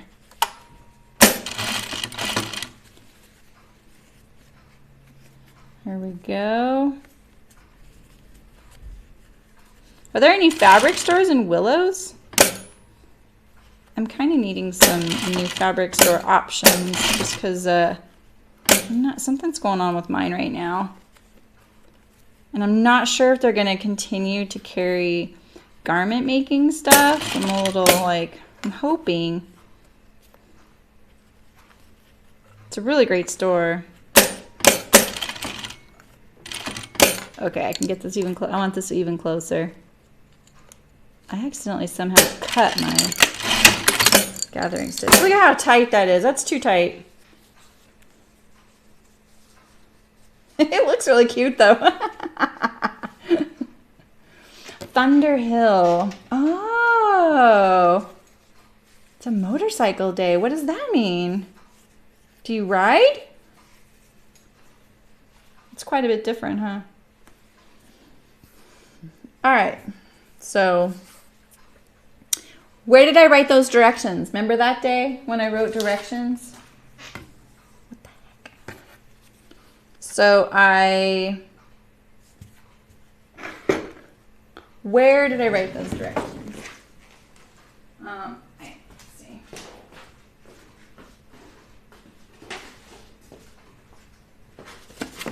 So these are a couple of my trials last week. This one, I think, led us to the one, yeah. So, oh, look at that short little ruffle too. Okay. I think this is, yeah, here we go. ruffle to crust, back off from ends. Look at that. I remembered. It's awesome. And then I top to bottom. See, I was about to do that wrong. So top to bottom like this. Okay, okay. Good job, Jeremy, leaving me directions. Okay.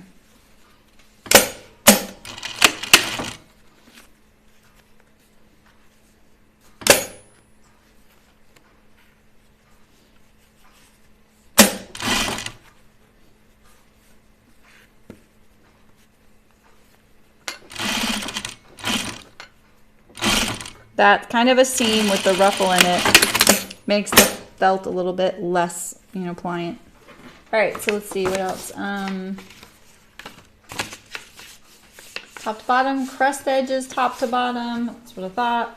Filling to both crusts. Oh, right. Okay. I'm like, wait, how's that going to work? I can't believe we figured this out.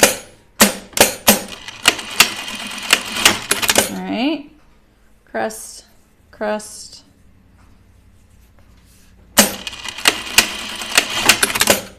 Filling. Right here. I have my pivot point. Let's see. All right, so I have to start like this, right? And opening up the seam was good, and I start past that, right? I have to put it through the loop of the crust. It's all coming back to me now. Explaining this step in instructions sounds awful. Okay. I'm holding the felt kind of taut, my right hand.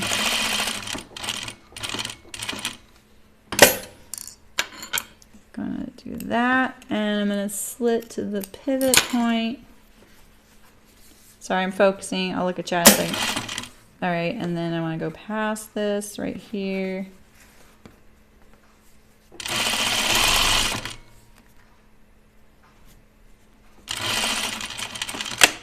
I didn't want to do that stitch right there. I'm going to pivot there, like this. Okay.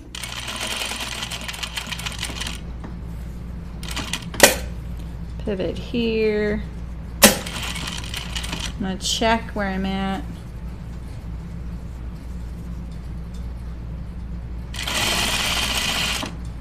Like this. This one doesn't come down as low. Pivot here.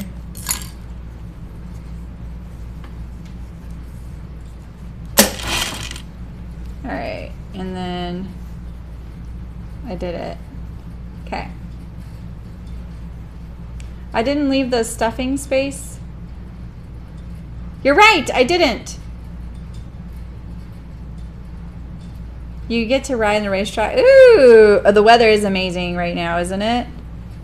Thank you, Rachel. Let's write that down right now. Ruffle to crust. Leave space for stuffing. Okay. I need a salami to hold that down. Okay. Let's see. I'm just kind of checking. I want it to not be like askew, so I'm just kind of seeing where this is going to land. It looks pretty good. And then pivot.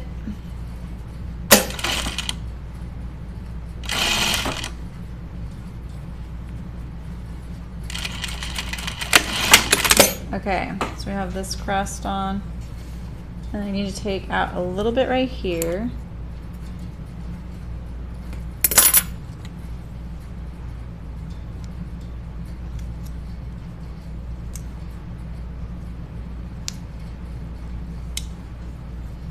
There, to about right here. I want to make sure I definitely enclose all that so I don't have to deal with it. I'm going to back stitch across those spots too.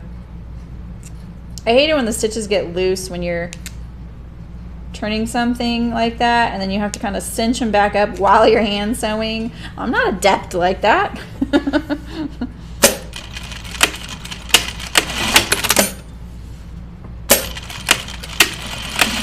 You think I would have figured that out, Rachel, or would I have gotten too far and been like, oh, oops. You know? Okay, Sarah, be safe, have fun.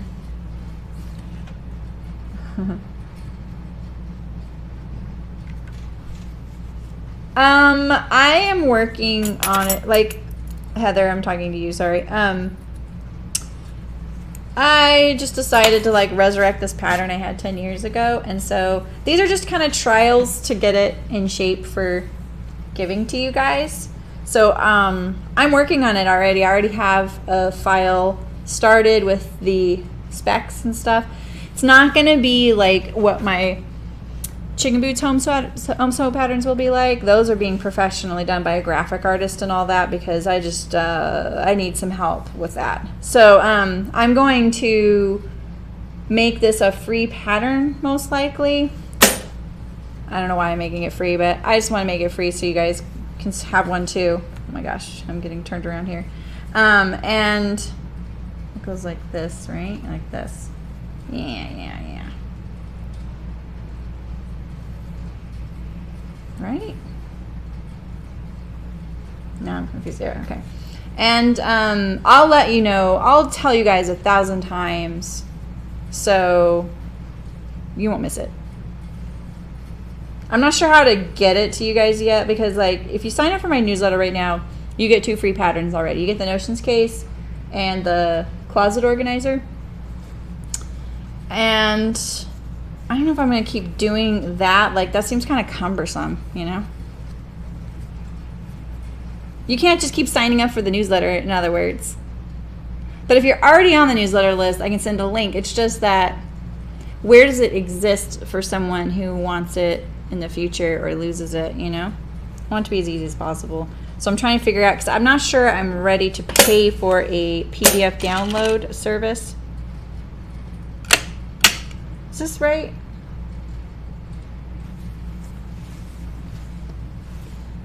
That seems just like I'm going to be left with something really narrow. But it will also be a really great way to experiment with using one. So I might just use this as an opportunity to learn how to use one of the PDF download services like Sendowl and stuff. You guys could be my guinea pigs. That's your price. You can be my guinea pigs on using those PDF download programs.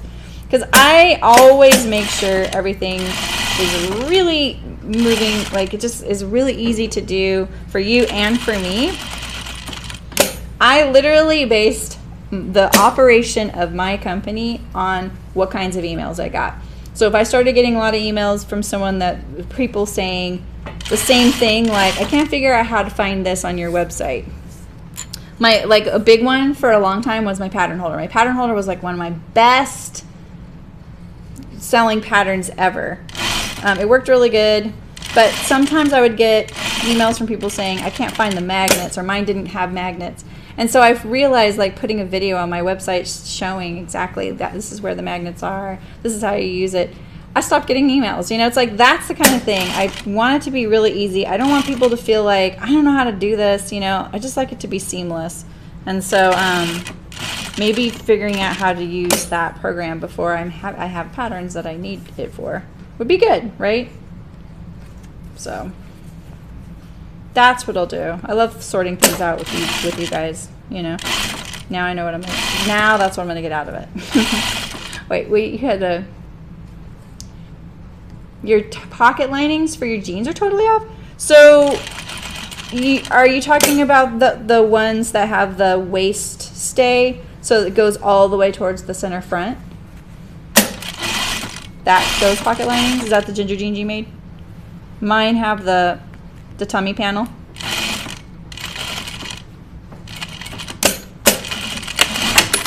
All right, here is our inside out pie. This thing is so much easier to sew than when I used to make these for money.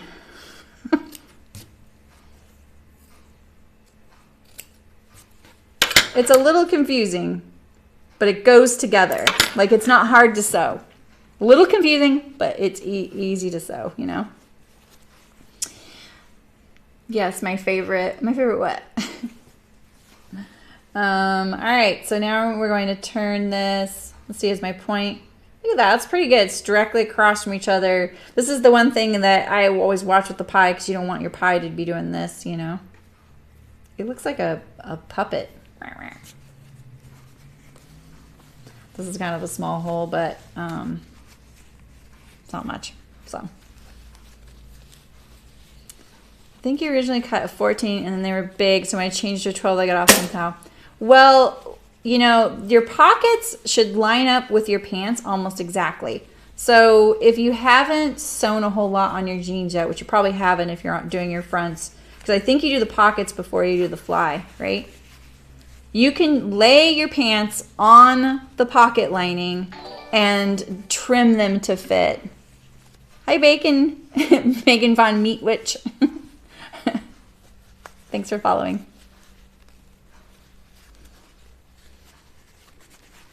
A weird bird dentist teaching aid. What? What are you talking about, kids?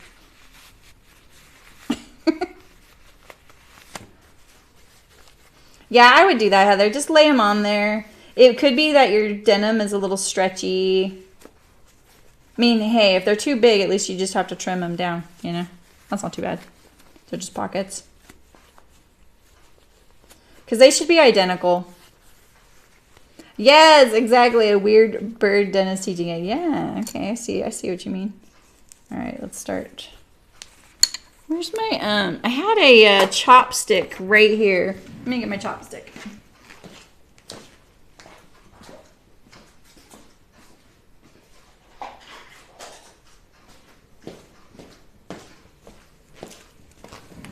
Are we gonna get to the Noodlehead backpack? I don't know. I'm gonna check it out. I might sew a little bit of it. The only thing I don't like about using a chopstick is I feel like it can really cram the points in there so much that you can't straighten them out once they're there, you know? Hopefully I trimmed them well. Did I trim them well, you guys? I don't remember. Never know.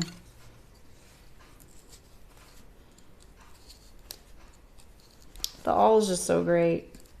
It's not so, I use a tapered tailor's awl. I don't use the other kind. The other kind would probably not be as great at this part because it would rip the fabric or something, or create a hole, you know.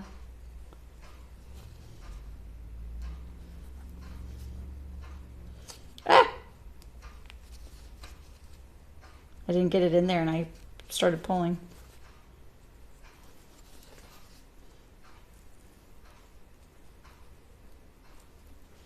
Okay.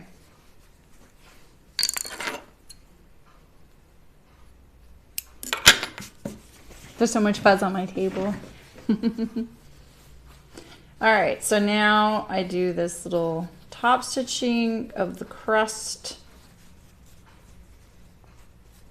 Didn't get my ruffle quite centered. See that? I have that much space there, that much space there. I think I need a notch for that.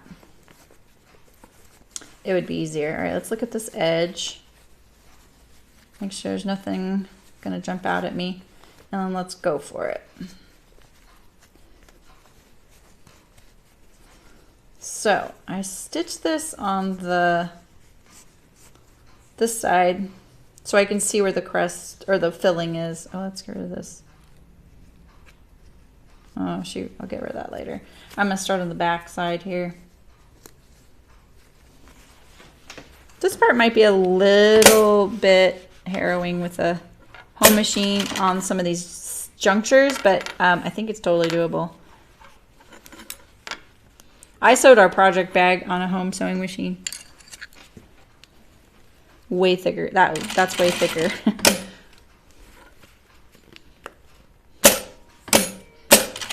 All right, and maintain that shape there and pivot.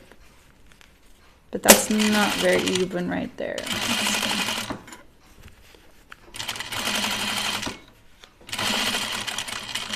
My machine sounds funny. Did I run out of bobbins? No, I didn't. Okay. Paranoid, you know? I get very paranoid. Oh, Day did that. Awesome. Ooh. Yeah, you know, sooner than later, Heather. Right? All of you folks out there planning on Halloween costumes, why don't you get it done early? See how you feel about that. Oh, you don't have anyone to cinch to fit. Oh, is it like a corsety type of cinching? Because you could maybe like take your long loops, tie a little like easy knot, and then loop it on maybe a door handle and pull. I mean, how did Beauty and the Beast do it, right? Like, does she have like a clock or a candle that helps her? Or you need a bird? That's me getting dressed every day. I have a bag zipper, and my husband's like, all right, see you later, bye. And then I'm like, oh, dang it, I need help getting dressed.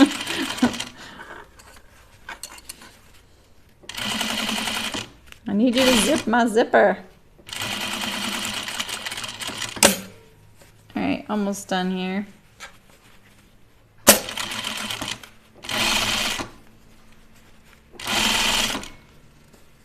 Yeah, see, I'm gonna go through part of this ruffle, so I didn't really accomplish the whole avoiding the ruffle, going by it right there, unfortunately.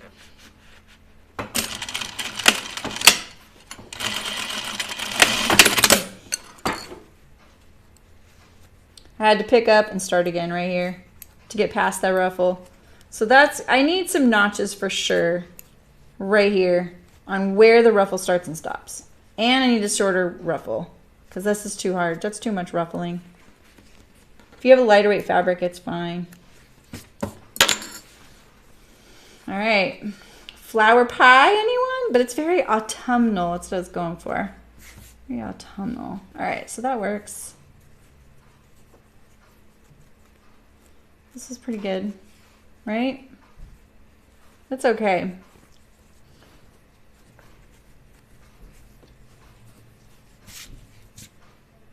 And then stitch it up right back here. The stitching is pretty easy too, so that's good. Oh, it has a zipper at that. It's got oh, okay.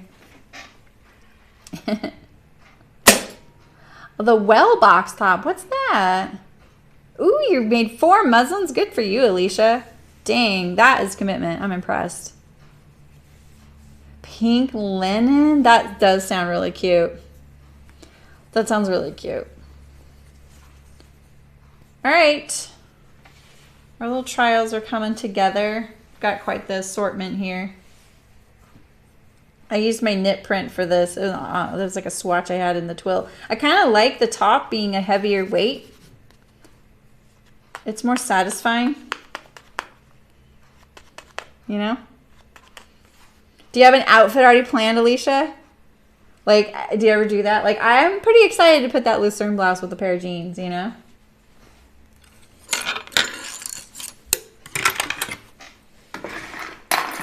All right. We need...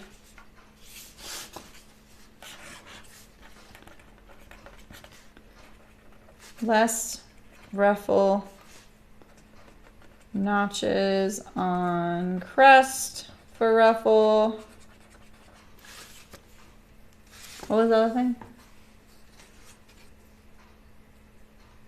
I think that's it.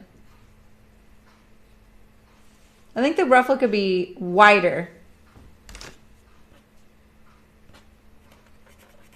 Everything I need to do is the ruffle. That's easy though. You know, there's no pattern piece for it, so maybe that's why. It's the only one I'm like, oh, cut 1 2 9 inches. All right, got it. All right, let me get my Noodlehead thing here. Put all these things in here, you in here. All right. I should have brought my, oh, thanks for following, Luxus. Thanks for following on Twitch. I'm on YouTube too, just in case you're watching. All right, so were any of you here when a long time ago when I made the Making Back Pack by Noodlehead?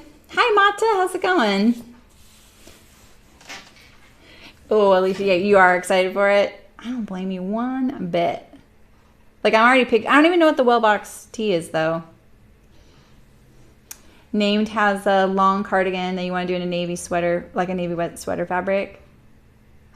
Oh, that'll be nice, Alicia. I like that when you can transition your garments both ways, you know.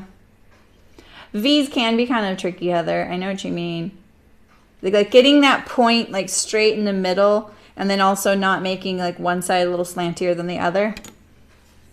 But you know, for me, like when I was trying to get better at that, especially on knits, because knits, they're a little unforgiving as far as like taking out the stitches over and over right there. You can get a run. I drew on the fabric, especially when I was doing prototypes for patterns for designers and garment manufacturers. I would make sure it was perfect because it was going to the factory looking like that, you know? So, yeah. You know, Alicia, I don't think they do, but I don't know that. Like, I know, like, with, hi, Megan. Oh, okay, cool. All well box top. I'm going to look at that. You know, like Deer and Doe, I was kind of like, you know, I don't know about their sizing range, but they, I heard, do more sizes in their PDF patterns. So, you know, that's pretty cool. And maybe Name does that too.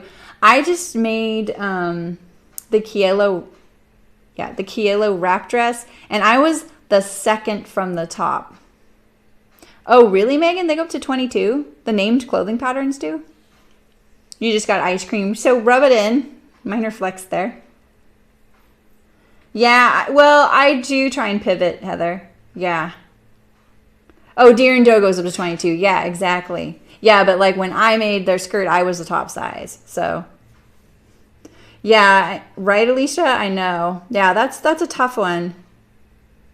I like their patterns, but yeah, but like Megan said, like Deer and Doe, they have extra sizes, and I didn't know that their print patterns aren't like that. So it's worth a shot looking at their site and seeing if they're coming. You know, seems to be the trend. I'm hoping. You know, yeah, you just need to check out each pattern exactly. And I know that there's a push to make the bust on most curvy patterns higher than a 50 inch, I think. So, I don't know, Heather. I thought you went about it the wrong way. It's just tricky because when you're doing a V-neck, you know, you're coming around, right? You have your V-neck, right? And your pattern piece, like say it's a straight piece of, you know, say this is what you're sewing to your V-neck, and this is the center where the V goes. Well, you know, the center is right here when you're stitching along, right? But when you're stitching along like this, you're looking at it like this, right? It's really easy to not note, to pivot too early, right? To pivot here, and then you're going like this, right? Sorry, I just realized you probably can't even see that. It's probably too bright, right? So you need to be able to pivot on the center. But sometimes we go too early, right? We pivot right here, and then we're trying to compensate. I'm drawing really badly because this is kind of tricky. But yeah, if you're doing something like a pattern piece that actually is V-shaped, what you can do to kind of set yourself up for success is draw the center line so that you know that the needle gets sunk down, and then draw your seam allowance, right? Quarter inch, or whatever it is. This is your pivot point, right? You sink your needle there and then you pivot, and you need to clip to that before you pivot, just like I did on the pie, you know?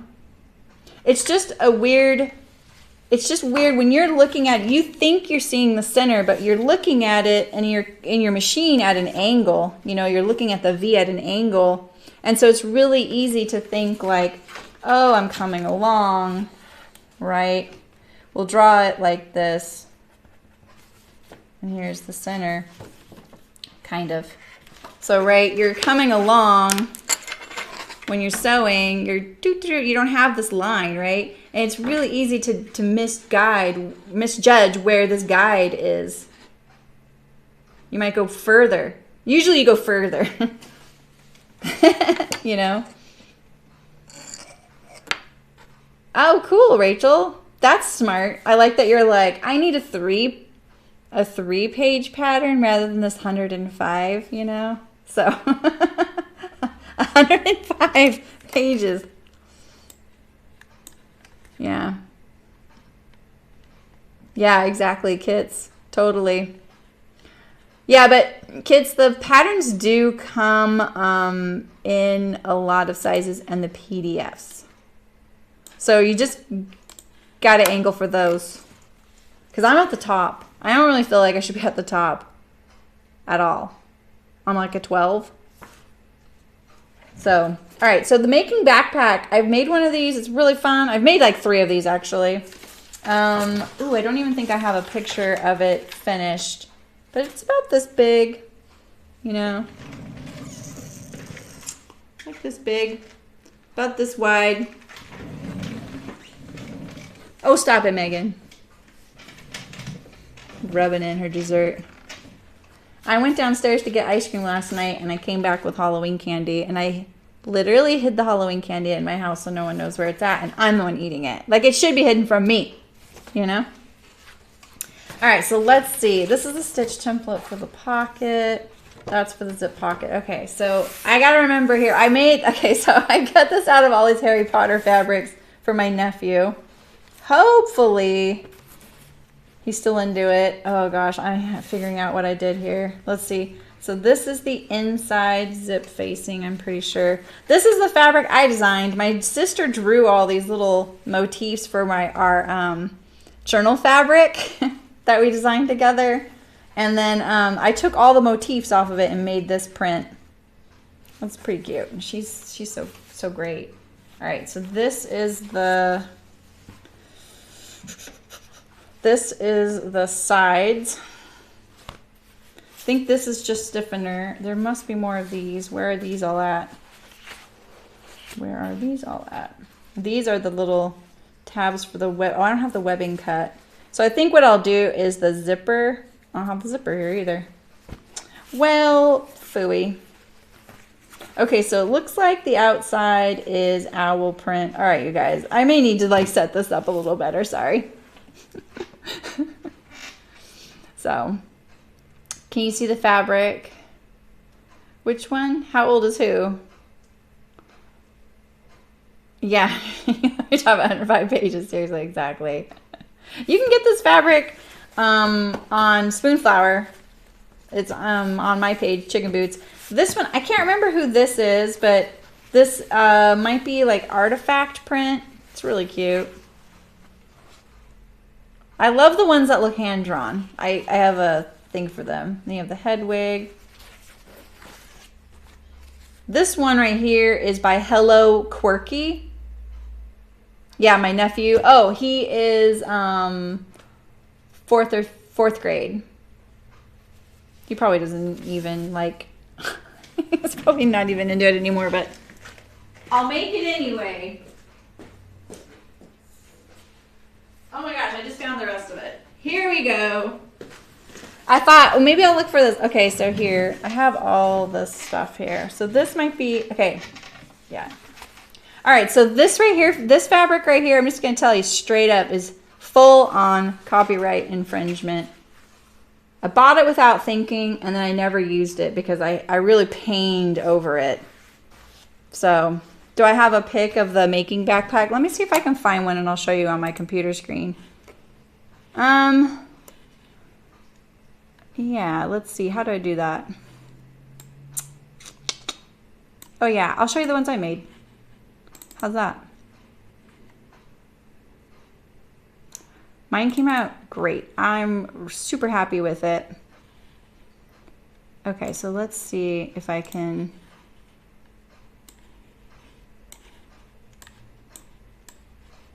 Okay, I'm gonna put, okay, so close your eyes. I'm gonna do the computer thing like this. This one's mine.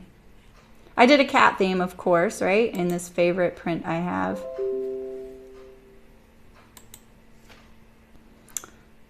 I've used it a lot. It's really great. I like the size and the shape of it. And there's one interior pocket right here with the zipper. One exterior pocket. And I think I would probably, I think this pocket right here, that was the one I just showed you. I think the couple times I've made it since, I've added that to the inside as well. That's a good picture of it right there. Sorry, you're seeing like all the pictures I have for it rather than just the ones that I liked. You put a little patch here just as a decoration. And oh, this is the other one I made was Celestial for my sister. She's really into stuff like that. So that's her constellation. I made her, like, she came for Christmas and I gave it to her for Christmas. And then I was like, wait, I need pictures of that before you go. So that was all her stuff, all her Christmas presents inside. But yeah, it's just a fun backpack. Yeah, exactly. It's a Noodlehead pattern. I think it's about $9. Oh, that's a bummer, kids. I just saw your comment there. Yeah. Yeah, the Harry Potter fabric. You guys have to ask me one day. I'll show you all my swatches of them. Yeah, I do. So Heather, all I have printed here is the piece list because I actually like this pattern enough that when I cut it the first time, I'm sorry, let me put you guys back on the, when I cut it the first time, you have to create your pattern pieces. So see, they're all right here. And it's not as many as you think because a lot of these you're duplicate, like, oh, you cut the same piece and lining and interfacing and stiffener. So Megan, this one's a great one. We should make this together. Maybe let's just make this as let me set this up for you guys and we'll sew this together. Does that sound good? I'd rather set you guys up to succeed on this because it is a really great pattern. I really like her style. This was a pattern that was inside the Making magazine. And I didn't have that magazine, so I just bought it directly from Noodlehead once she released it. It's called the Making Back Pack. The pattern pieces are all rectangles and squares. So if you have a ruler, you're fine. That's awesome, Alicia. Yeah. I feel like her patterns are really good. And bags are fun. And guess what? They don't have to fit. You know? So getting into bag making is a really great exercise of sewing if you are like, I need a break from fitting my gosh darn body. Yeah, I mean, yeah, Heather, you could totally do that. So one of my things I do is I only put the stiffener on the front of the bag, but you don't have to do that. You can put it wherever. It makes it a lot easier to handle. And then instead, I interface the pieces, which she recommends, and I put a layer of canvas in between, a lightweight twill. This is canvas right here. So I think his bag is supposed to be black, and I think this was the sides. And then I have a pocket on the front out of that. I think that's what I'm doing here. So I think this is what his bag was supposed to look like on the outside. I'll have to line up all my pattern pieces. So this is the front pocket. And then these were the baffles that go around. I'm going to admit this isn't my favorite fabric configuration, but I have so many Harry Potter fabrics that, and I know he'll like it, so I just let it go. Let it go. And then I just threw in this fabric because his mom helped me design it. Oh, maybe it's this fabric that's on the outside. This is really cool. This one's cool. So I'll figure it out, you guys.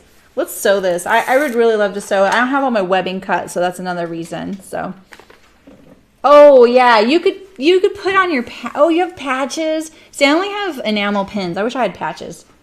Yeah, yeah. Cause so I'll bring in my bag and show you guys. So you sew these pieces flat. Setting that zipper into the hole is a piece of cake. Making backpack, Eliza. Yeah. Yeah, that would be really cute, Alicia. I wonder if I did pick a patch for him. Yeah. Oh, let's do this. Toaster sweater or this next week? What would you guys like?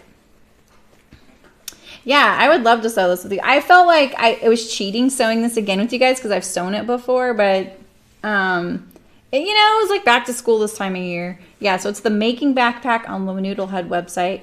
You don't even have to download pattern pages. You just need to trace off. So I just traced mine off, you know. And then I wrote 2 out of the outer fabric, 2 lining, 2 of the interlining, which is the canvas, and 2. See, so you don't have to make 4 pattern pieces. This one works. So we can toaster first. All right. We'll do the toaster. And then we'll do this. Or I told the other sponsor, though, that I'm going to make hers about the week of the 6th. So the Kendrick overalls, I've never heard of those. You have a dozen patches from Harry Potter boxes? I'm jealous. Eliza, it's okay. We'll be here. So maybe I should add a stream, you know? That'd be fun. Because I want to sew this too. Oh, there, Hey June. Oh, okay. I just saw, did Hey June just come out with that Evans blazer? Thinking about it. I just don't know if I want to do a knit one. But one of my favorite jacket type things looks like a blazer and it's made out of knit. It's so comfy. Yeah, so I think this would also be a good one to cut together. And I've already cut this, but we can go over it. Yeah. Oh, you want to make them super high-waisted? Oh. You want to make overalls high-waisted. But they're overalls. I have to see what they look like to understand where the waist is. Let's start thinking about our fall. I want to sew more menswear as well. So we need to really plan out our fall, you know? You wear everything high. Yeah, well, I mean, like, yeah, what does she mean by high-waisted? That's what I'm wondering. Because I wear everything like I have my belly button. I need to tuck all that gush in there, you know? Yeah. Oh, I wanted to tell you guys. All right, so any of you doing pants making and are looking for, like, good pants fitting tips, there was this really great one recently, and someone reposted it, but someone called my attention to it before it got reposted. And the Instagram person's name is Sewbrooke, Sewbrooke, I'm pretty sure. And she figured out her crotch curve using a bendable ruler type thing. So I highly recommend checking out that post. And I think it's the Socialists that reposted it. So, okay, Rachel. I like doing menswear. The measurements of this bag, it's pretty big.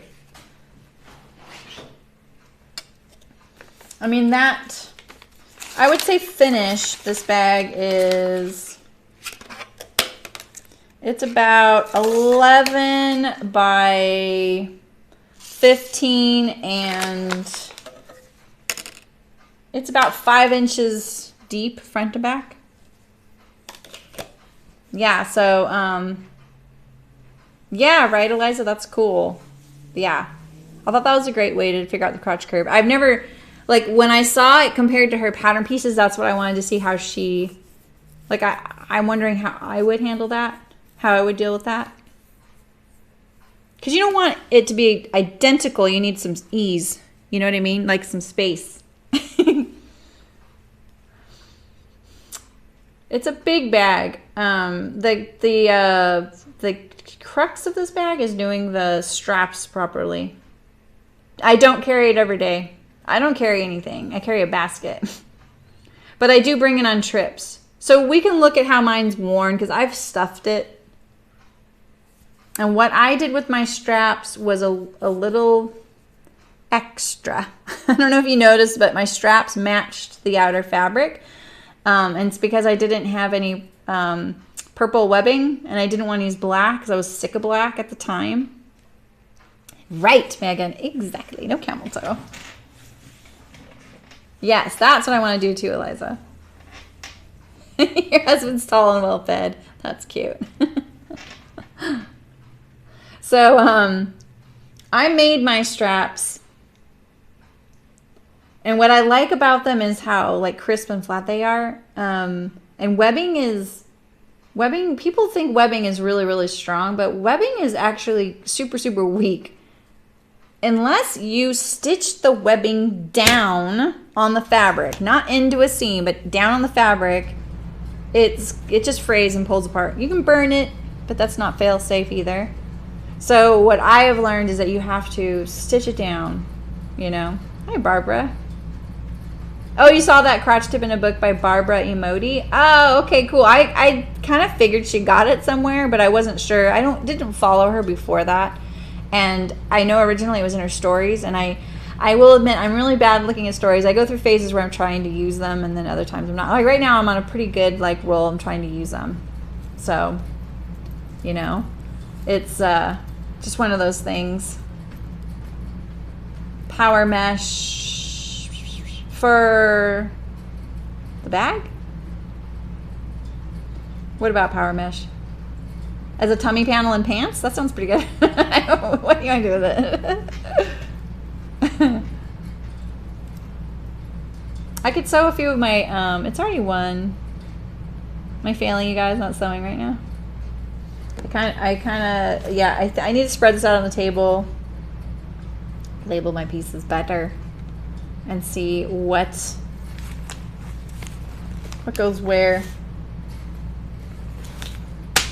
It's quite a stack, but like I said, like this, you sew 4 pieces together and it's one, you know, so it's like it feels like you cut out a ton of stuff. What do you think of using it for? What though, Megan? I've used it in outdoor applications, like for the sides of PFDs, life jackets, so that it was a little adjustable. And I've seen it used in other outerwear applications. And I know someone's talked about using it for their tummy panel on their jeans and stuff, right? As like, I don't know if you're talking in reference to the straps I was just talking about. I'm not sure if it would be strong enough for that. I have a new backpack where it's pretty cool. It was designed for hot climates. My husband got it for me. And it sits away from my body. And there's mesh. So it's like, picture the backpack. This is the backpack right here. I'm exaggerating the curve of it. And then they put mesh along the back of it where the straps are. So the mesh sits against my body and the backpack sits away by like 1.5 inches because it's taut. Like lining and tops. Yeah, like swimwear and bra tops. I need like a specific. I don't think I'm helping you out with my answers. Hi, Polly. Right now I'm just sitting here. We finished the Lucerne blouse. Is the bag an e-bag? What does that mean? You don't like how stiff they are? This bag? You can make it as stiff or soft as you want. Mine's pretty floppy, but the front I made stiff. Tank tops. Yeah, you could totally do that. I would try one. You don't use a whole lot for it, so you could just try and see what you think. And then let us know. Yeah, so Polly, I finished the Lucerne blouse. It turned out really great. I got my waist tie on here. And then I sewed another slice of pie and a cupcake. Oh, the brand e-bags. I haven't heard of them. This bag right here is by Noodlehead and it's pattern. Are you talking about my backpack maybe? It's not an e-bag. I think it's Arc'teryx or something like that. Oh, okay. Oh, okay. Yeah, I don't know. It's not an e-bag. I don't remember what it is. It's somewhere in the outdoor company or outdoor industry because my husband he gets like a pro deal. So he got one of us new luggage, not me. I think my daughter, because the cat's peed in hers. That's a great idea, Megan. Are you wanting it just as like a modesty lining or more of like a smoothing? a smoothing type of garment. Because you could just maybe make a mesh tank top and then wear it under all of your tank tops. That way you don't have to add it to every single one of them. As long as it fits under the profile, right? I'm gonna grab a few of my quilt squares. We'll do this together. I think you guys are really interested in this. I loved sewing one of these. I've made 3 now. We'll just set that there. I have some of these cut out.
I made a copy of my pattern, but I can't find them now. And I need them.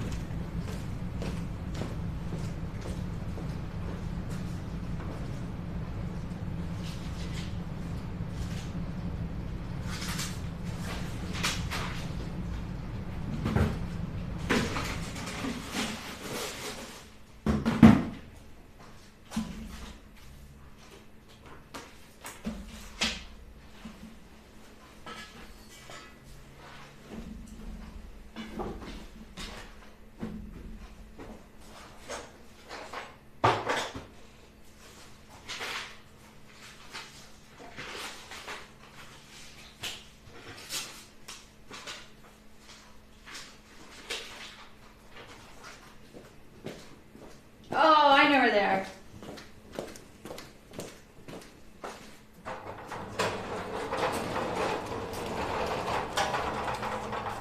I forgot.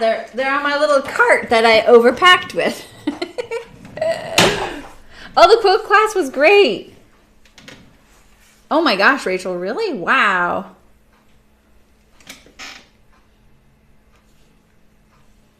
Yeah, you totally have too much chest. Oh my gosh. Oh no, Rachel. That's not good. Yeah, so these are the 4 blocks I managed in class. So the paper's still there. What voodoo this is, man. I'm like, wow, quilters are amazing. So I cut out a bunch because I'm committed. I am committed. So let's see if I can remember how to do this though. So let's see. Doing it in front of you guys, I don't know about that. I think I line it up like this. And then I have these, right? And I do this. See, this is when I'm a noob, you guys. This is when I'm the noob. All right, wait, I think I'm already doing this wrong, aren't I? I have to look at one.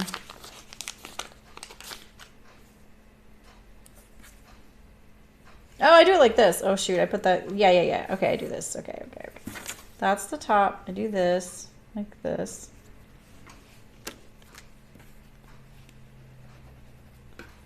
I'm using a glue stick, yes.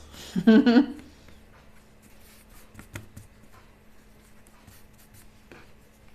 was really fun though. I'm into it.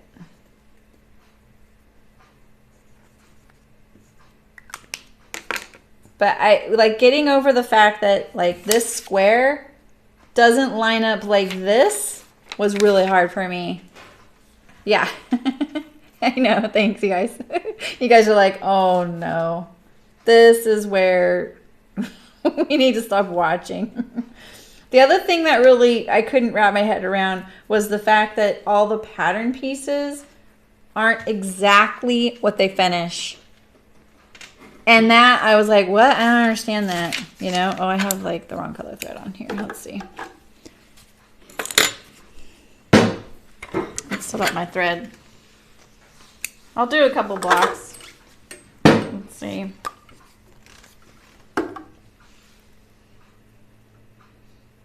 Now I want to try a more elaborate, just to see how it happens, you know?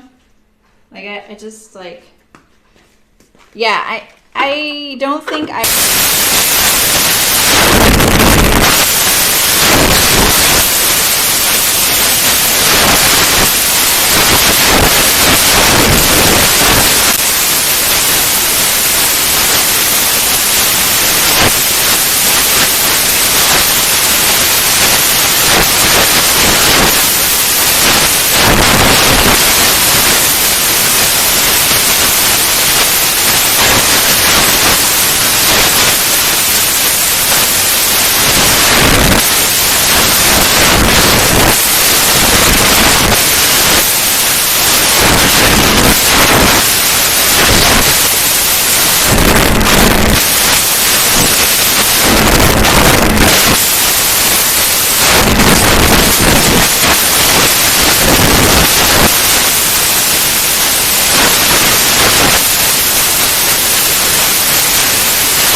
Yeah, I think I'll call it a day. I don't know if that's solving it.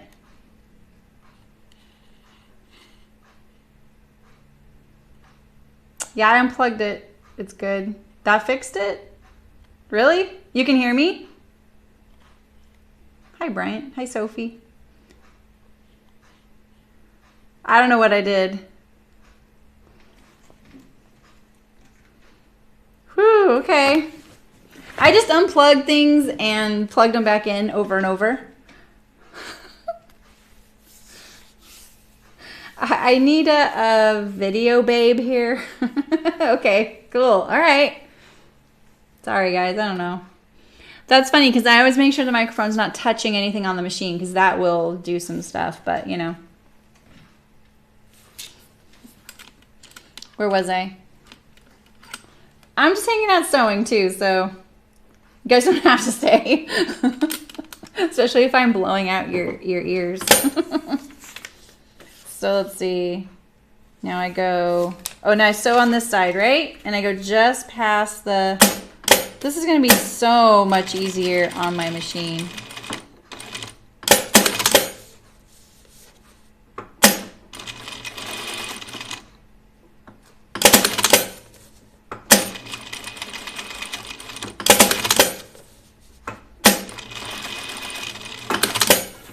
All right, this is so much faster than on my home sewing machine now. It's still static?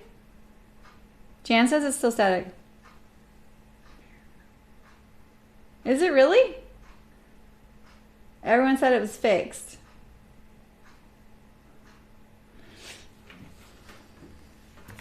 Yeah, you're like, oh no, Rachel's like, oh no, everything's failing. It's fine, okay. Okay. Oh, okay. Okay, cool. Wait, this is what I do with this one, right? Yeah, I should cut these on the, all right. So I have my little rotating mat, but now I'm using it as a place to hold my squares.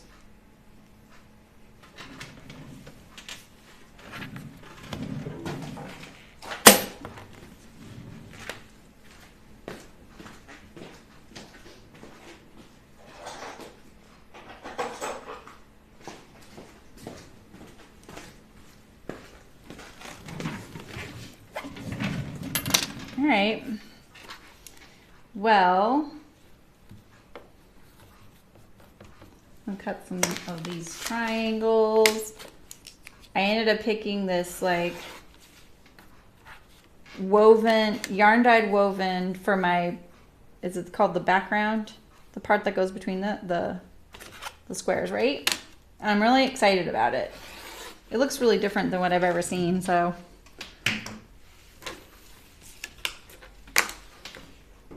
This was so awkward in class to do all this, to sew all this. These are my last ones. I don't even use those now. I use this now. And then, okay, now I do this. I'm such a noob, you guys. So we turn it over. This is why you like those seam rollers, huh? For things like this, so you don't have to like get up and iron for all of it, right? So now I go where I want to go, right? So I'm going here first, like this, right? Oh, and I have this nifty, this thing. Seam roller, yeah. Press with the iron. I probably should. Hi, Carrie. How's it going? It's kind of awkward for the stream for the iron, though. This thing is so cool. I like it.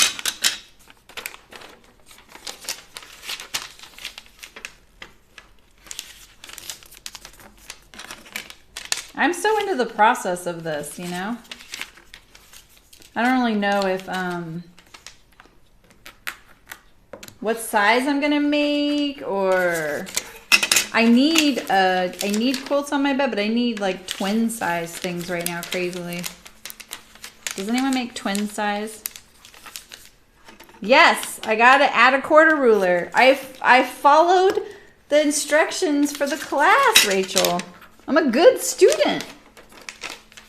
She suggested, like, these are the things I strongly suggest you have, and then these are the things that are kind of helpful, but it's not necessary to get them if you don't want. And I'm definitely intrigued by any ruler that is strongly suggested. I don't want a ton of rulers, but you know.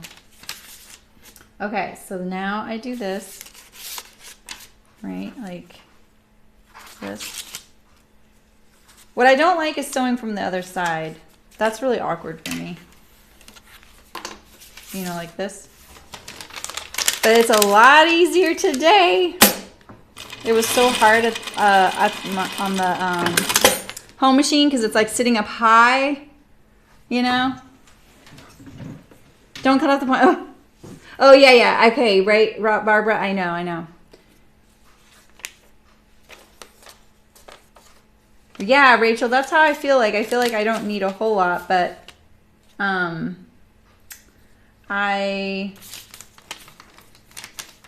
understand the draw of it because, you know, you don't have to fit, you know? All right, I'm gonna kind of tug since I didn't iron.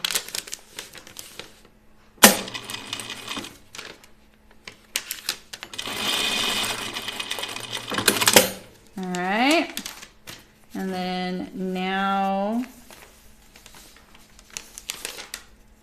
I do this long side here like this. Wait, I'm so awkward. Sorry, you guys. I'm so awkward. You got a cool stretch ruler. Wait a minute. For what? What's a stretch ruler do?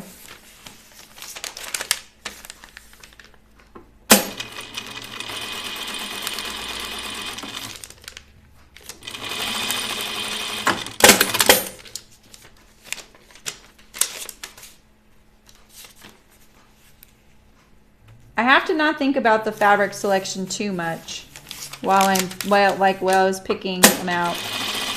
It's so easy to like get hung up on it, you know. This is so much faster now though. All right, so she said, Barbara, she said, you trim where you're going, not where you just were, right? So that's how I was keeping track of that. And on this, I'm going here.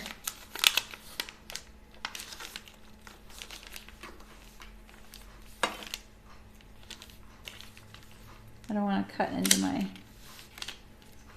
fabric over there. Just trim that off.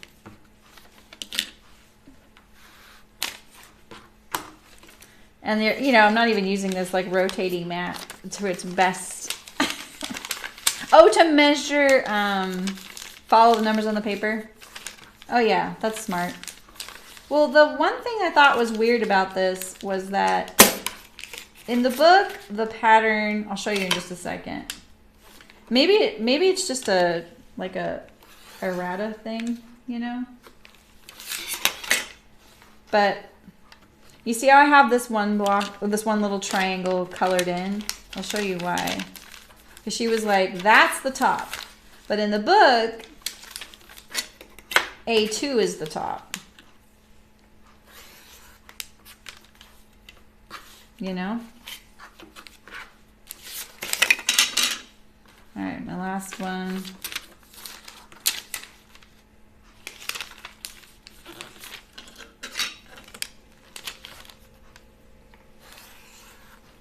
Okay. Well, first time I did this, I didn't get all these weird little things because I used my whole cutting thing. All right, so now I put on my corners, right? Oh yeah, so in the book, this is how the pattern, oh, in fact, I think I just, oh, you guys, I did this one wrong. Yeah, I heard about that card thing, Barbara. Yeah. No, I'm doing quilt blocks, Heather. So, okay, you guys, this is hilarious. So in the book, this is how it's printed, right? With A2, A3, A4, A2, A3, A4, A5. But she was like, this is the top. And then I ended up coloring the wrong one. So this block isn't going to go with my others. Watch. I have a feeling. Because when this is next to this, you see how this long piece right here, this long piece is right here. So I did it this way by accident. I did it the other way. So this one's actually wrong. But that's why it's got to be this one at the top. And I don't know why it's like that. Like, why couldn't I just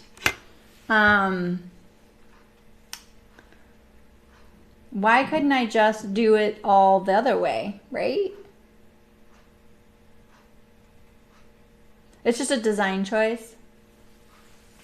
Yeah, right? I can just put that one in there like that. But now I was like, okay, I'm going to color it in like she did. And I colored the wrong one in. Oh, man. All right, so... I mean, I understand, like, in a way, the fact that the pattern isn't... Like, you cut all this excess off. It's so forgiving for the sewing, you know?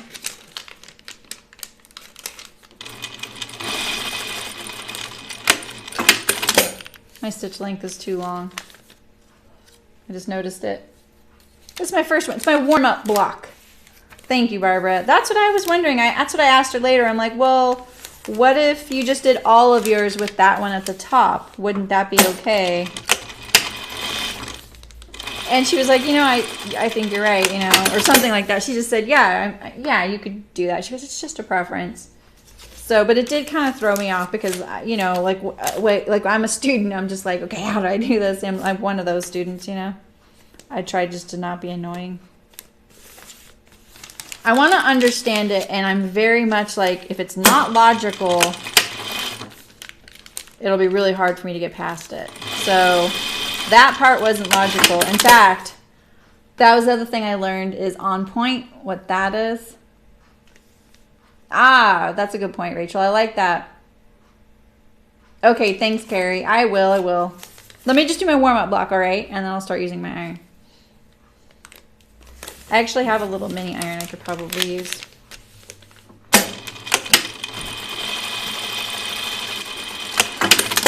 All right, so, and then now I will trim the square completely.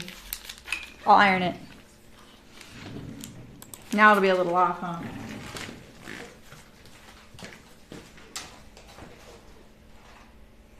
The other tip she gave us was to sew it on the wrong side of this paper because this ink can sometimes transfer from your printer, you know? But yeah, you're right. Look at that. I got this little bubble. A little tighter here, a little bubble there. Yeah, you're right, Carrie. I need to iron.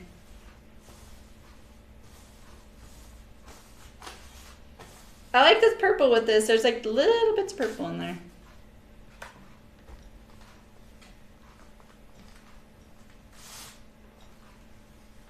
My iron's not quite hot yet.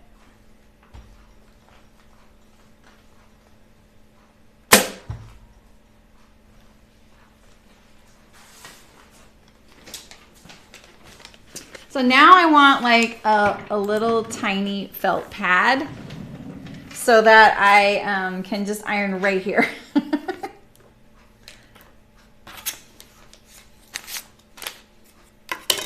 So now I need to move my blocks off my rotary mat here.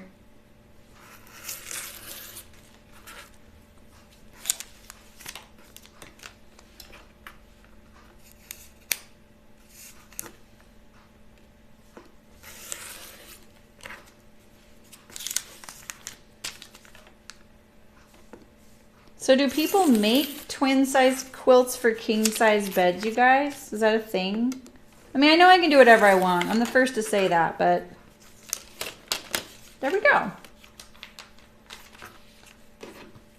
But because I started the way she had me do with this as the top, this one's a little bit different. So that's all. Yeah. And then that's a different color than these. That's kind of nice. All these cats. Am I a crazy cat lady? We'll never know, you know? All right, so I'm gonna circle these. I'll just continue as I had started originally.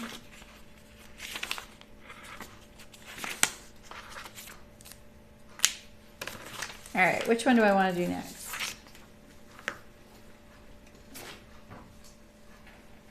Let's see. Maybe a Ghastly's one. Do you guys know the Ghastly's? Oh, actually, I want to do this one right here. I like these colors.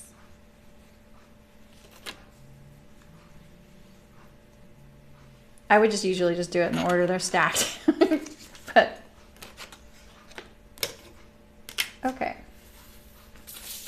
So I glue it down. So this is the one thing I learned too, is when I cut these out, I was supposed to cut these out like this so that the motif is centered on the square, right? And so then I went to tape it on here and she was like, no, you cut your things all on point, so you need to do this. And I was like, oh, okay. Like I didn't even catch the fact that the square lines up different, you know? I need a flannel design board, yeah.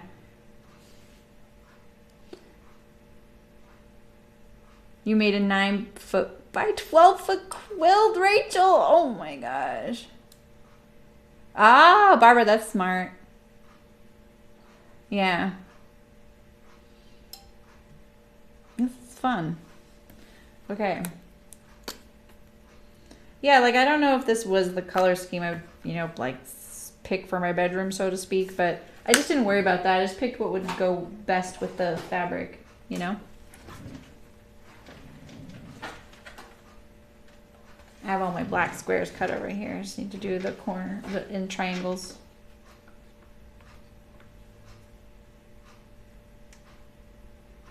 I shared a bunch of these with someone. I meant to get them back. Oh well. Hopefully I don't run out. All right.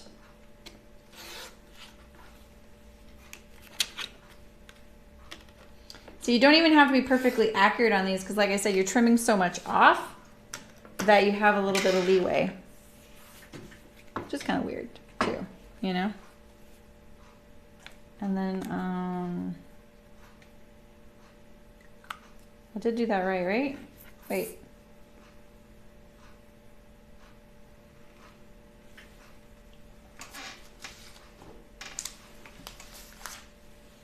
Oh, that's the one I tore. I have to look. Oh yeah, okay, that's right. All right. Okay.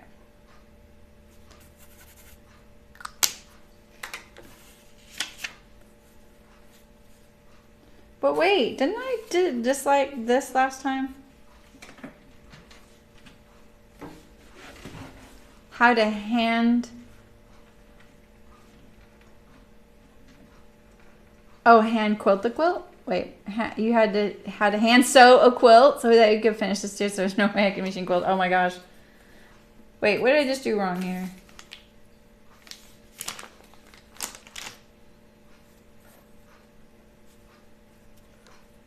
Right? Am I doing something different this time?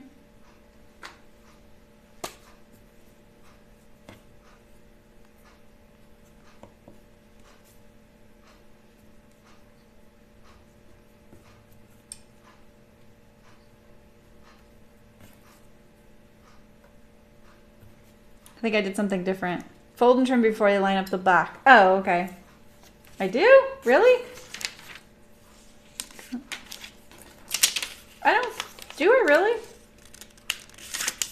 I don't remember doing that this last time. Is it because I cut them on point?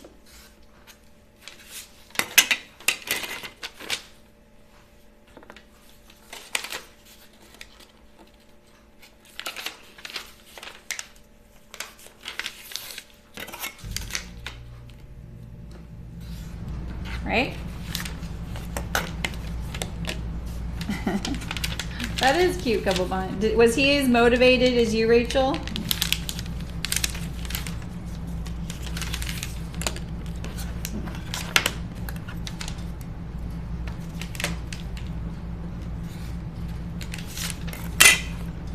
I've heard in our area, because of the fire, a lot of the machine quilter people that did it, they were all people that were affected by the fire. And so there's not enough of them now in our area, because people were trying to convince me to do that as my next thing. No, really, he's grumpy. Stop! Okay, what'd I do? Can't I do this? This is right? One number at a time? Why? Why can't I do a few?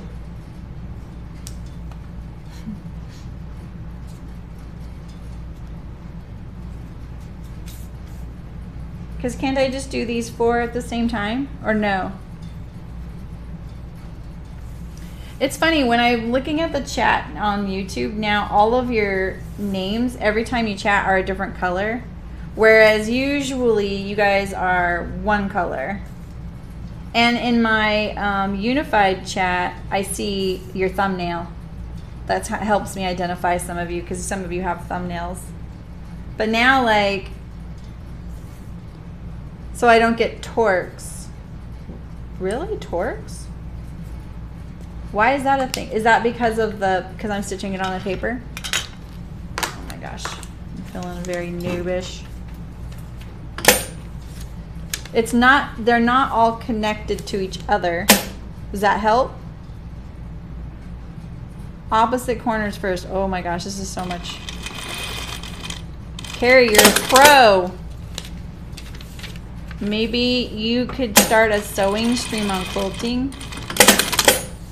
I would watch. Because she said I could chain them. I don't really need to with this machine because it automatically cuts the thread, you know?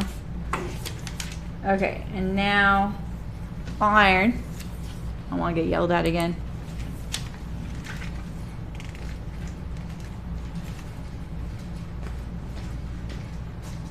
Oh, I also meant to do it on the back side of the paper, unfortunately.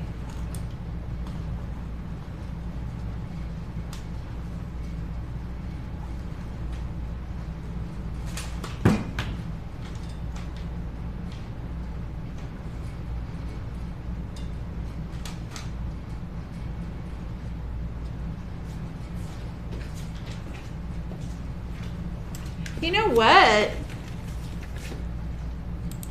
Okay. Am I right in thinking like, okay, so all my others, see look, I used the right side of the paper facing up so that the ink wasn't towards the back of my fabric. Right? Okay. But if this one is done like this, yeah, so this one's going to be wrong now because I flipped the paper by accident. Okay, live streaming this isn't going so well for me. Because look, this is a long bar here and that's the short bar. This is the long bar. So now I have two. I'm going to have two wrong ones. Not wrong, but you know what I mean. Like, not like all the others. I can just cut them and sew them again. I know.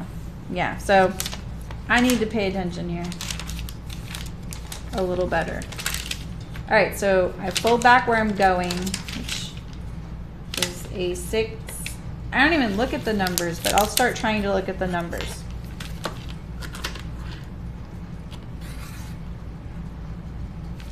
All right, this is where I'm going. A6, A7.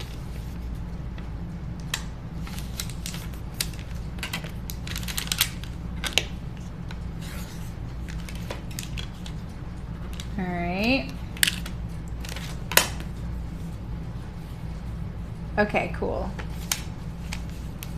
Use those for fancy pills, but that's smart. That's a good idea.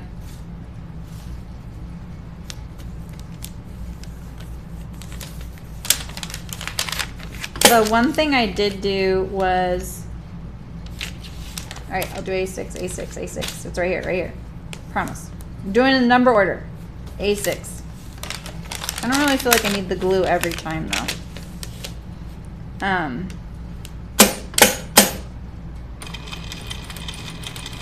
I got myself a jelly roll, and that has been kind of nice. Like having all those fabrics that are kind of similar, you know, and then the right width is a nice little gift. One less thing to think about. Oh, I meant to look at the. Okay, so let's see. Make sure I do the fabrics the right direction, or consistent, I should say.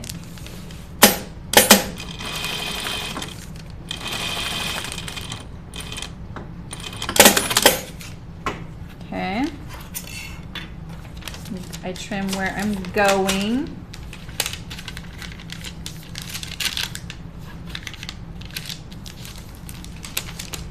I should iron. Glue is most for the first piece. Okay. Right, Rachel? I'm gonna iron these right now.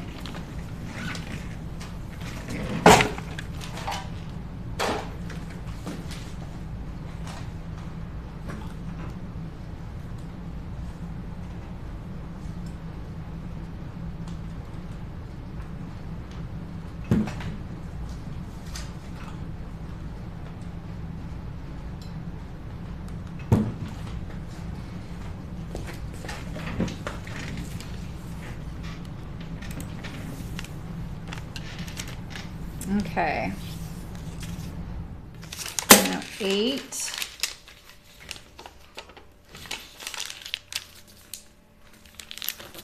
Maybe if I do like 2 squares on, you know, at the end of every stream, I'll eventually have my quilt.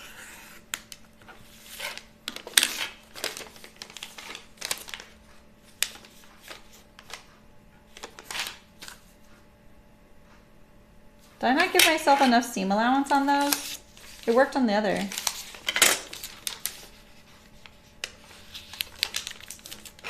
I didn't, did I? I didn't. Why did that work before? Bummer. Yeah, look at that. I'm a little short.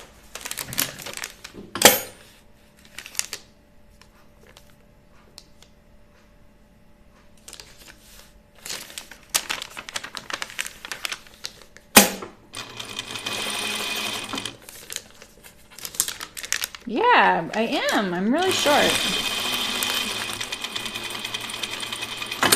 It's like I forgot the seam allowance. Wow. Good thing I have more of that. Right? It just said, okay. Yeah, right? Totally having a zipper moment. No! No zipper moments.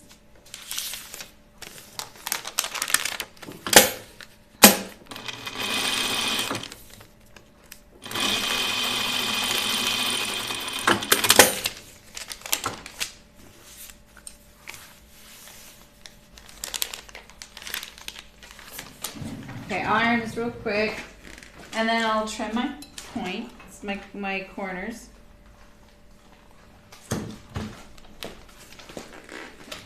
I like this fabric with her. Pretty fun. Okay, so now I'm going here.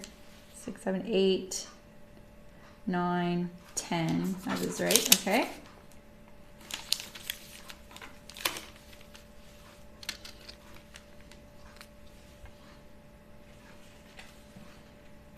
Oh, really, Heather? I feel like I followed it pretty closely how they sewed it. Just make sure you do your pockets first.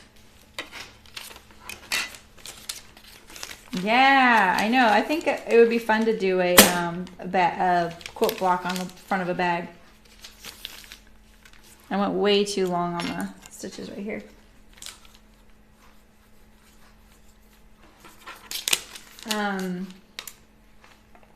I can't remember, Heather, how they sewed theirs. But I do have a video on the Ginger Jeans zipper. But I thought I sewed it the way they do. I like the way the Ash Jeans does it too. You gotta do the way you like, you know? As long as your pattern pieces match up with how it's gonna be sewn.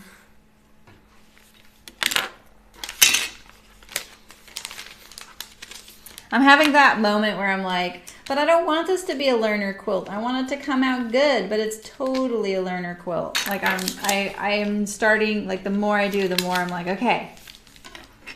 It's like you can only think about a few things at a time, you know what I mean? Where am I placing the zipper? Left, as you're facing it, it's the left side, so it's on your right front first. Pretty sure.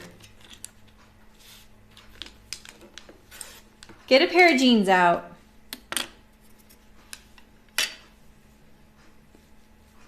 The fly is spread and sewn in place.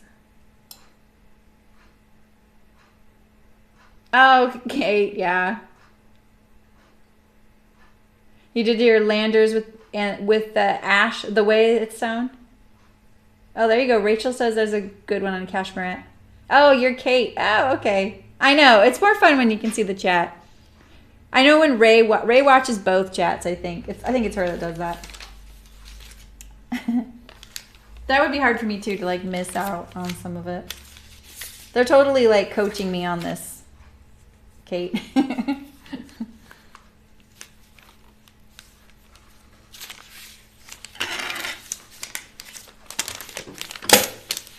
Alright.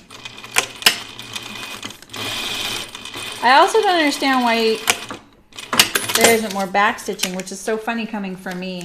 I know the irony there. I'm always the one like, back stitching? Why do I need to back stitch? Okay. But I know on the final one, it's probably a good idea since all my seams are now enclosed.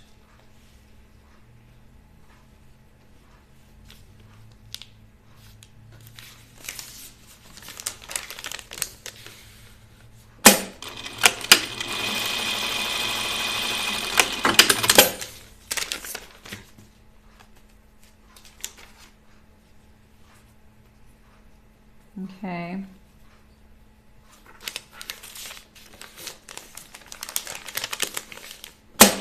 Do you guys ever accidentally sew from the other side?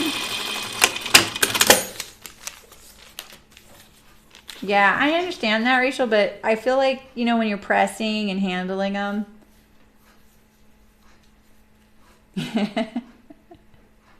That's a lot of me, Heather. That's a little too much.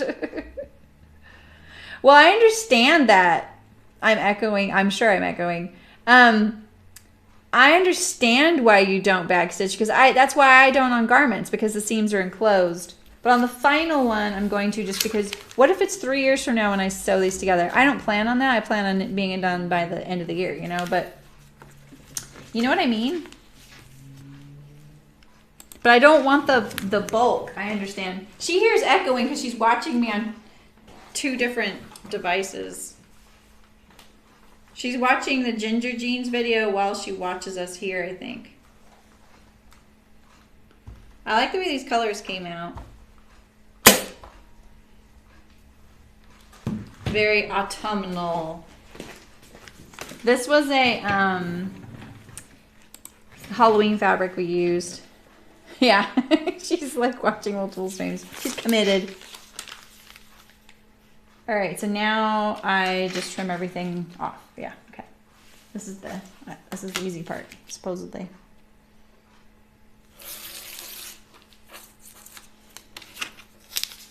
This is the magic. Really, you know?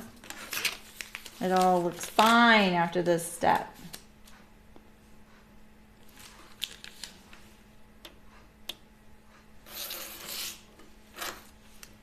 I don't know how interested I would be to, I don't know, let's see. The process of this is what's really interesting to me. I think it's really cool.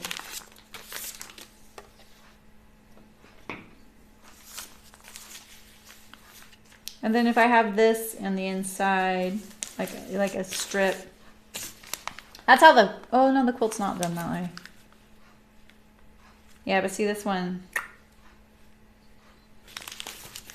Yeah. I did shorten the stitch length. I'll shorten it a little more though. I think it could stand a little bit more, don't you? So.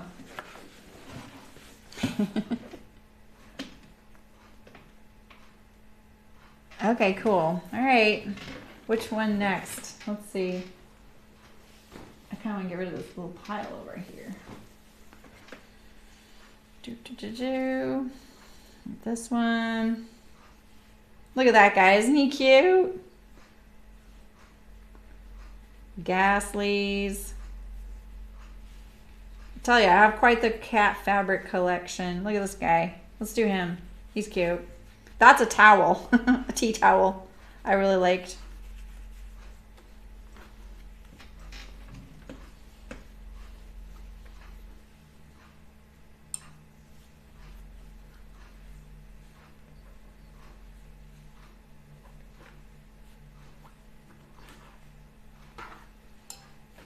Yeah, yeah.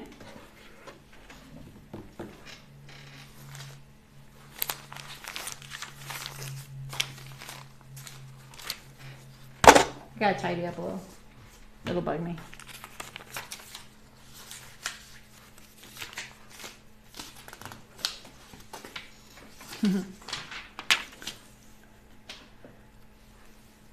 So far I did what you did. Okay, then you're doing it right. Yeah, stop guessing yourself. Stop second guessing. So. Oh, Barbara, that I actually was just thinking I might do that. That's what I was like. Oh, don't cut on the straight line. Oh, the white and blue kitty. You mean I call this the porcelain print. These right here. That one, so good. That went with this really big cat print. All right, I'm going to turn this over. This is my top. Okay. Right. And then I just glue this one. I'm getting there, you guys. Probably should have ironed this guy.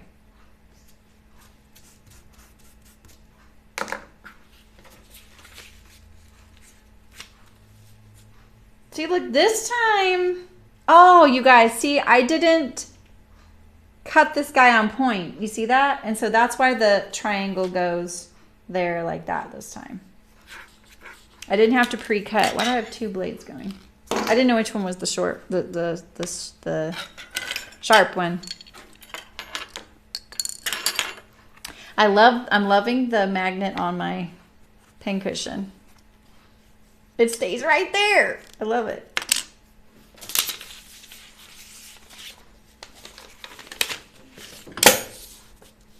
That whole cutting on point thing. That's so interesting. Did you guys like geometry? Any of you?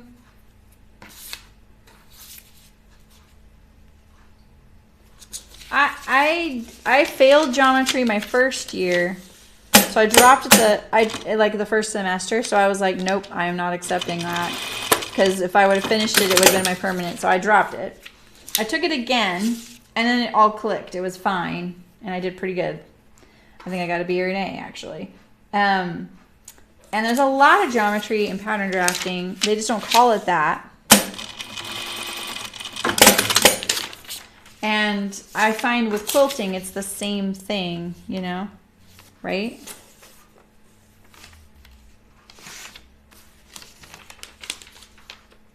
The whole center square is covered by... Oh, you mean like all the way here? Yeah.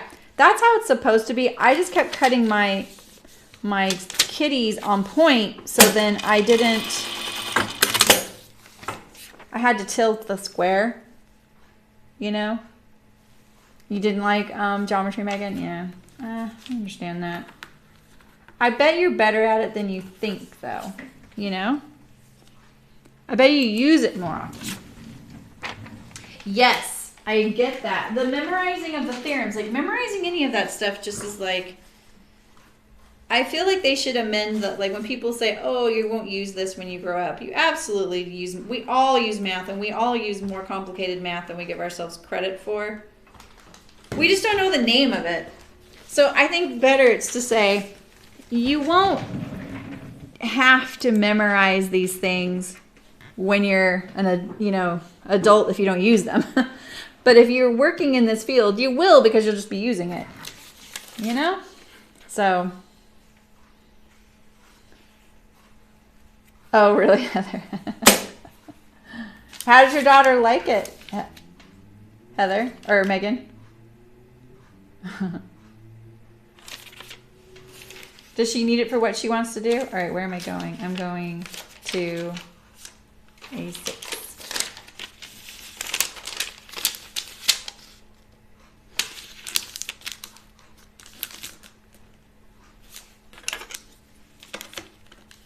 Fold and trim.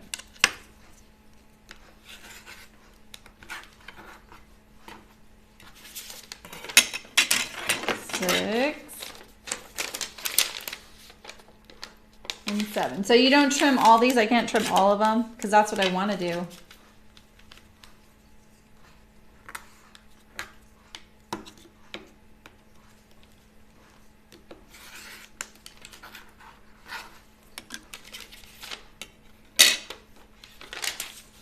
Like, I really want to trim all of it. Yeah, right, Megan? I know. They did change the way. That's interesting, Rachel, yeah. She loves it, the weirdo. Thank goodness there's people who love it out there.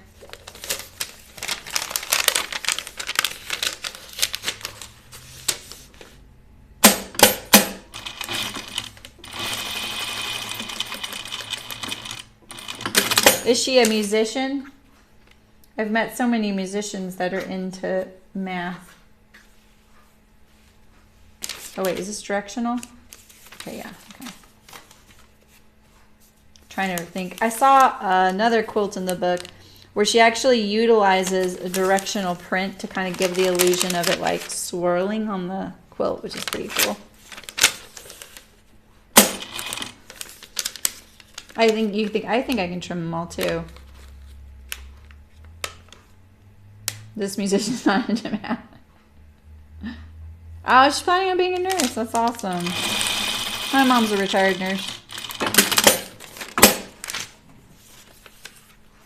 She worked in a heart cath lab, and then eventually she worked at an urgent care, and then eventually she was a school nurse. They couldn't call her that legally, but that she was the health receptionist. So she made sure, you know, all the kiddos got their medicines if they had any, or their insulin, or whatever, you know. She loved it. She loved that. She didn't like the bureaucracy of working in a school system at all, but she did really like the kids and helping them out and kind of doing her nursing that way.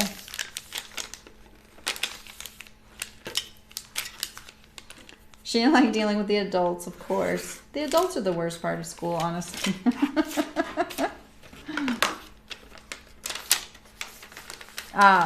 So the number, that's why you say that about the number order, Terry? I cut these kind of shy.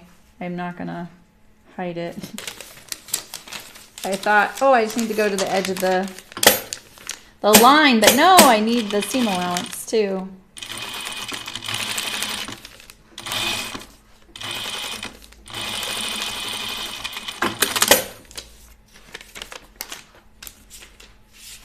Oh, I did that one upside down. See the directional print? That's when you're glad you don't use back stitches, huh?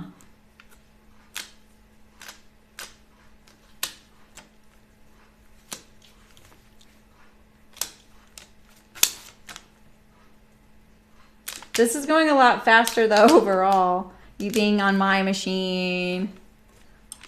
So, yeah, adults do kind of suck sometimes. Right, Megan? That's funny because I'm kind of that way too, except with animals. I'm kind of weird about animals. Like, you guys know, like I can't even watch a trailer for a movie with an animal in it. Like I'm just like, nope, sorry, I can't. It just is like, especially if the movie's about an animal. If it's about an animal, I just don't, there's no way. I can't handle it. I don't know, I just can't handle it. But then I worked on a farm and I really loved working with on the farm with the animals. There were definitely times where I was like, this is past my gross, meter. I can't handle it. But I did a lot of crazy stuff on there. And I've slaughtered animals, for food, so that was a little different too. But it's so weird that I cannot at all watch an animal like in a movie. Like it's too vulnerable for me. I don't like the lost things. I don't like them missing their owners. All of it. I hate it. I hate it. That's funny, Rachel. Really? That's funny. Beard trimmer. That's not a job I'd want. Yeah, that's true, Kate. Yeah, I can't handle it. You love pet vet shows. ER shows you look away. Yeah, see, exactly. I used to, my mom, was a single mom when she had me, before she met my stepdad and had my brother and sister. And she rarely had to do this, but if she got called in, like if she was on call and then the babysitter wouldn't show up, I'd have to go with her. And I would just sleep on the floor of the heart cath lab. I need to line up with the white and black. The lesson? What do you mean?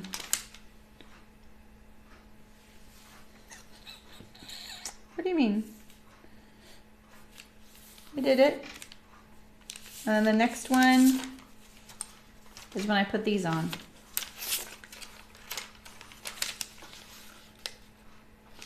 All right, like this, right? Hi, Deb. That was my 1/4 inch seam. I am very skint on my seam allowance because I kind of didn't cut these pieces long enough. But what do you mean? Like, I'm way over.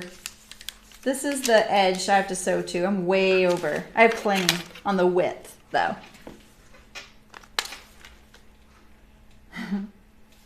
Right? Because see, look, I still have this.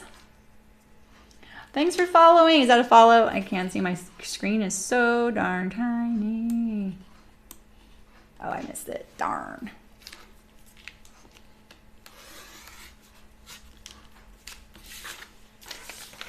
$10, $11.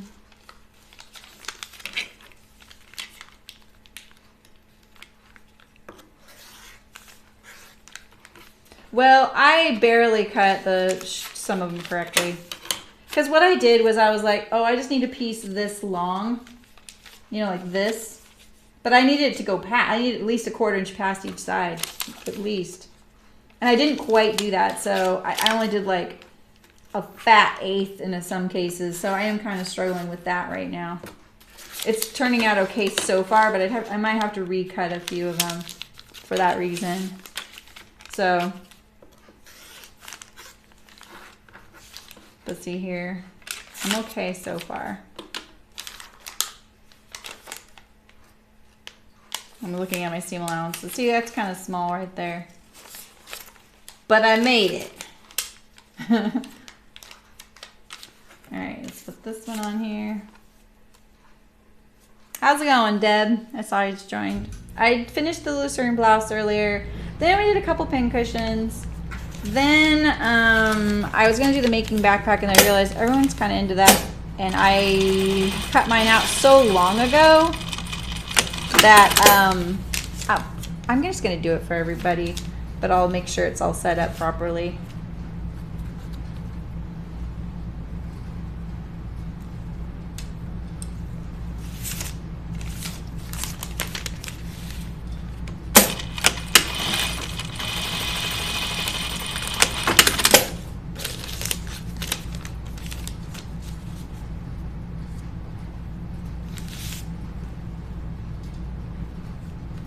So I think I'm okay, Carrie. Right?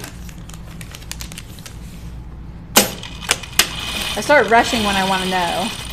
I'm like, okay, I need to know now. Is it okay? All right. Now, Deb, I'm just working on this quilt I started in that class because I didn't do the making backpack and I had already cut all these. I thought I would just do a couple a day or something. All right, let me iron this and then I'm going to trim it.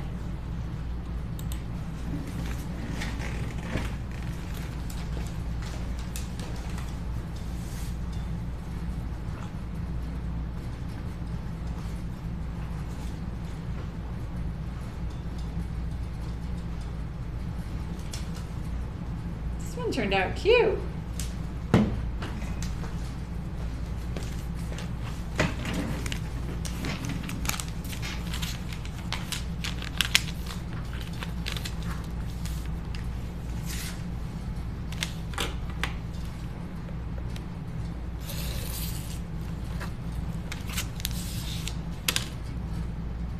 Is this making any of you quilters want to quilt? This is very satisfying.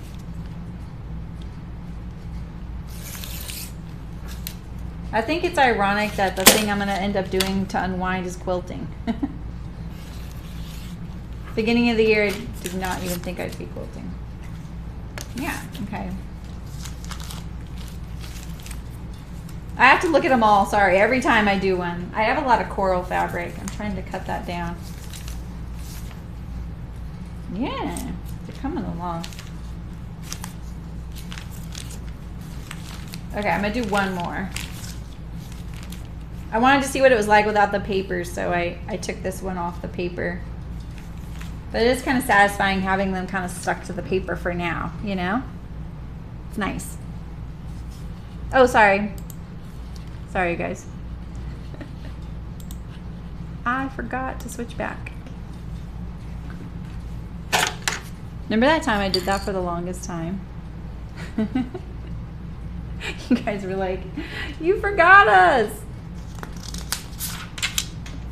All right, let's do a blue one here. Just do it off the top. All right. See, so this one's not on point. You know? Oh, it lost at sea? No, I haven't, Megan. I haven't joined. I'm putting kind of a... I might push a little more for some sponsored streams. And that might be tricky to do if I start adding a ton of stuff to my plate, but I am considering it. I'm trying to be smart, you know? It's not easy. Oh, that's cool, Carrie. Yeah, if I get into this, I'm definitely going to look into it. I actually really love the idea of just learning to quilt as a social thing. So I can take classes, you know, and meet other sewists just to hang out. Does that seem funny? So I could take some online classes, but at the same time, really I want to use it for a way to like get out and do things with other sewists. It means I have to use my home machine, but I can handle it.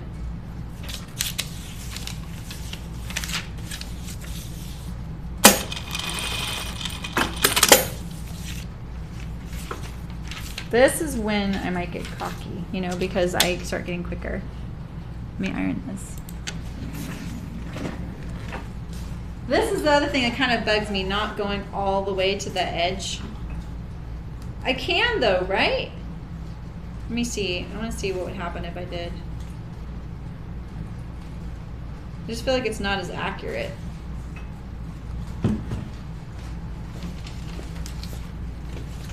So if I sewed this all the way to the edge, I would just be cutting it off, right? Oh, a quilting box, that'd be fun. That might be overwhelming right now though, as a newbie. Baby steps, Megan, come on. I need to trim. I need to trim. 6.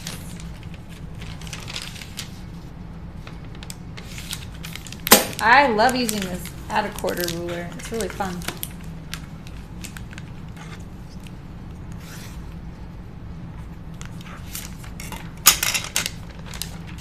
I'm gonna do all 4 this time. I started watching a while I was working yesterday. I had a mystery series on Netflix called Unbelievable, and I admit, like, I like mysteries a lot, you guys, and I like reading books and stuff. It's not my #1 genre, so I'm not like an expert in it. And I tend to like the cozy British mystery series, you know.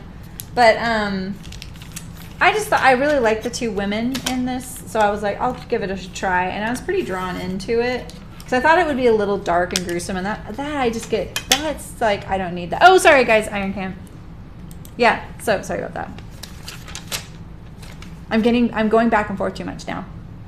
So yeah, so it's based on a true story, you know, and the crime that they solved. And you've probably, any of you who has Netflix and is logged in lately has probably seen the trailer for it. But it was actually pretty good. And I watched all but 1 episode, and I keep thinking about it. Like, I got to see like some sort of conclusion. I'm not going to give anything away. But I'm wondering, like, what's the next episode?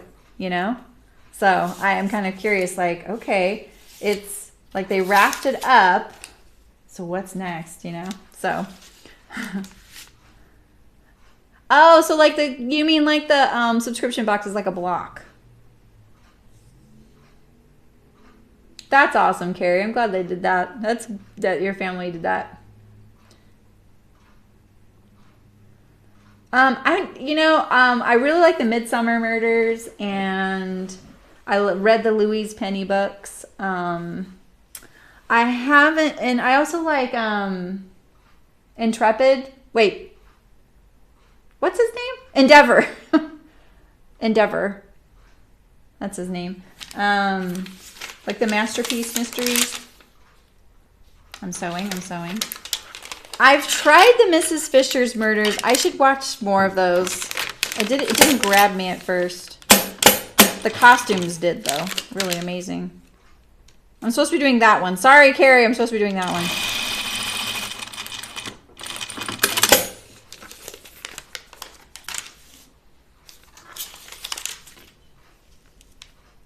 And I like all the like Agatha Christie ones, like Miss Marple. I love that series. That was so good. I like both Miss Marples a lot. Love those.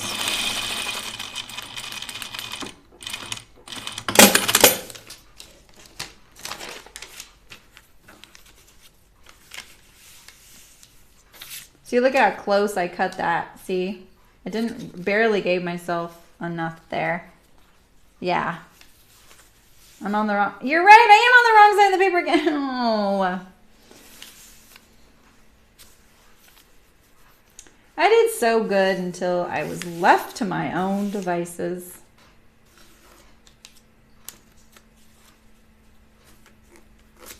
You know? All right, let me do 8 first. I'm gonna have some blocks that are backwards. But maybe you're right, maybe I'll do some pillows.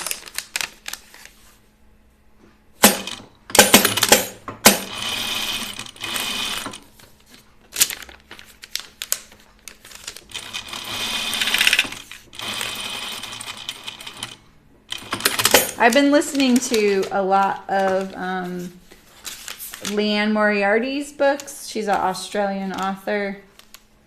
They're not mysteries at all, but they are like really compelling human dramas. And I don't feel like they're manipulative. Like, I don't like manipulative stories where they're manipulating the listener or the reader. You know what I mean? Like, there's a lot of TV shows like that. And I'm like, nope, sorry, it's manipulative. So, right, Barbara? If I do enough on the wrong side, I'll just have back and forth. That's true.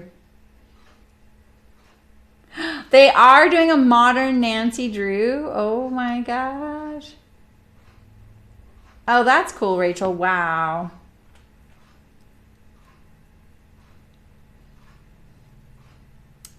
Yeah, right? The orphan blocks in the backpack. I don't need another backpack though, you know?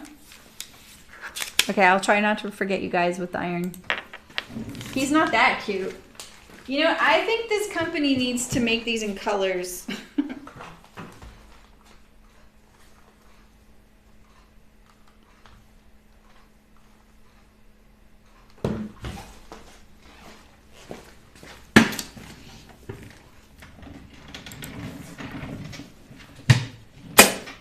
All right. My last one.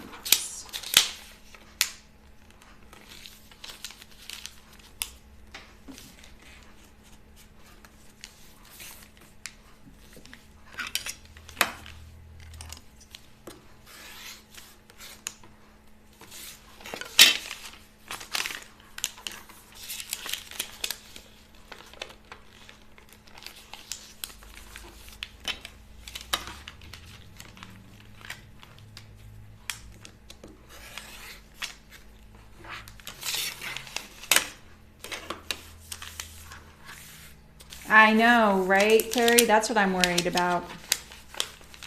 Yeah, I will definitely.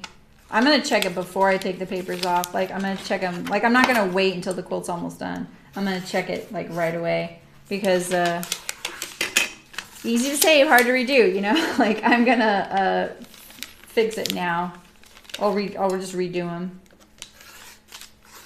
I have enough of all these fabrics to redo them. I have enough to do 2 blocks in each of these jelly roll things, barely.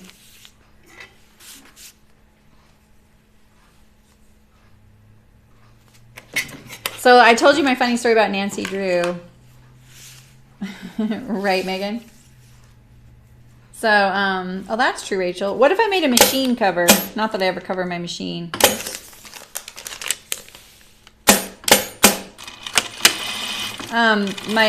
So I was reading Nancy Drew to my daughter, and she kept getting stressed out because Nancy wouldn't Google things or call for help on her cell phone. I was just, she couldn't even understand that those weren't an option at any time. Like, she's like, why is she going to the library? She would get so mad. Like, and it's the funny thing is she went to the library all the time, but that's not why she went. She didn't go to research things. She went to check out a book and read a book, you know? Like, it just was a different experience for her. And I had to explain, well, you know, she doesn't have a cell phone, you know? It really, like, we read like 3 of them. She really liked them, but it was too hard to understand why she didn't do things the way she would if she were in her situation. Because, you know, she got herself in stressful situations, you know? Like, I remember it was like Crocodile Island, you know? She's like, she's alone in the dark on Crocodile Island, you know? It was very stressful. Why doesn't she call her friends for help? You know, like, well, you know, so it was kind of funny. But, you know, at the same time, it was really stressful for her. I'm going to iron this first before I cut my last 4 things. Oh, no, Jan. Oh, I'm sorry. What's the directional print? Like, are we talking something obvious? Like, really obvious? Like, do you have, like, upside down elephants on the backside?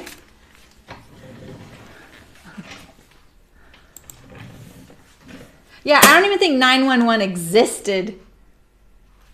Yeah, there you go. Every time someone is behind you, just do a handstand. They won't notice that. Good thing they're PJs, right?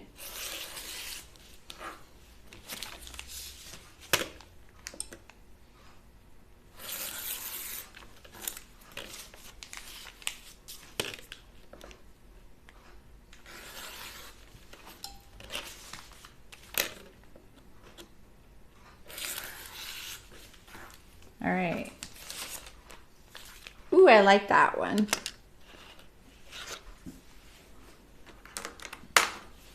Put the pin there. Right here.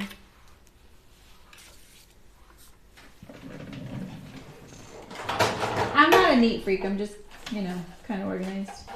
And so this will be the back of my quilt.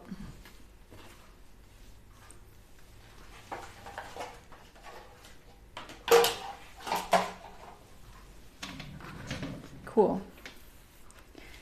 You should make dinner right now. Yeah, right? Jan, so I'm sorry. That's such a bummer. Right? I know. Like, they didn't even have 911 at Nancy Drew's age. That wouldn't be the thing they would think to do. It's so funny. It's a different world. Okay. Need some different colors. You know, my dogs sleep on the bed. They're going to be like, wait, where are we? I did pull some fabrics that weren't cats, but then I just couldn't do it. I wanted to stick with my theme. So, cool. Well, thanks. I got 4 more done. Now I have 8, right? 1, 2, 3, 4, 5, 6, 7, 8. And like 3 of them are backwards. It's 5:30, yep. I know. I haven't had lunch, but I'm not even that hungry. I'm fine. I usually, like, after I stop, then I'm like, oh, I am hungry. But I feel fine right now. Does your husband work on Saturdays? What a bummer.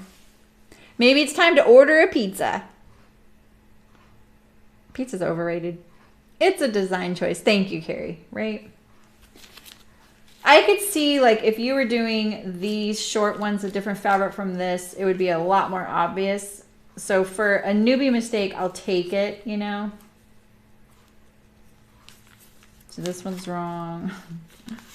And then it was the purple one. And these 3.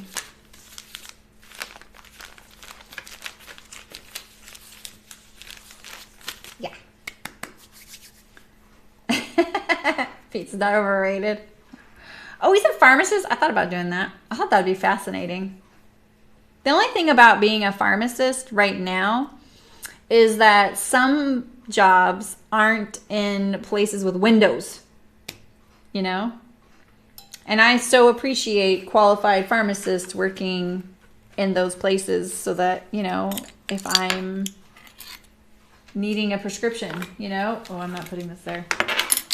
But I would see the attraction working for like a place that has windows, you know?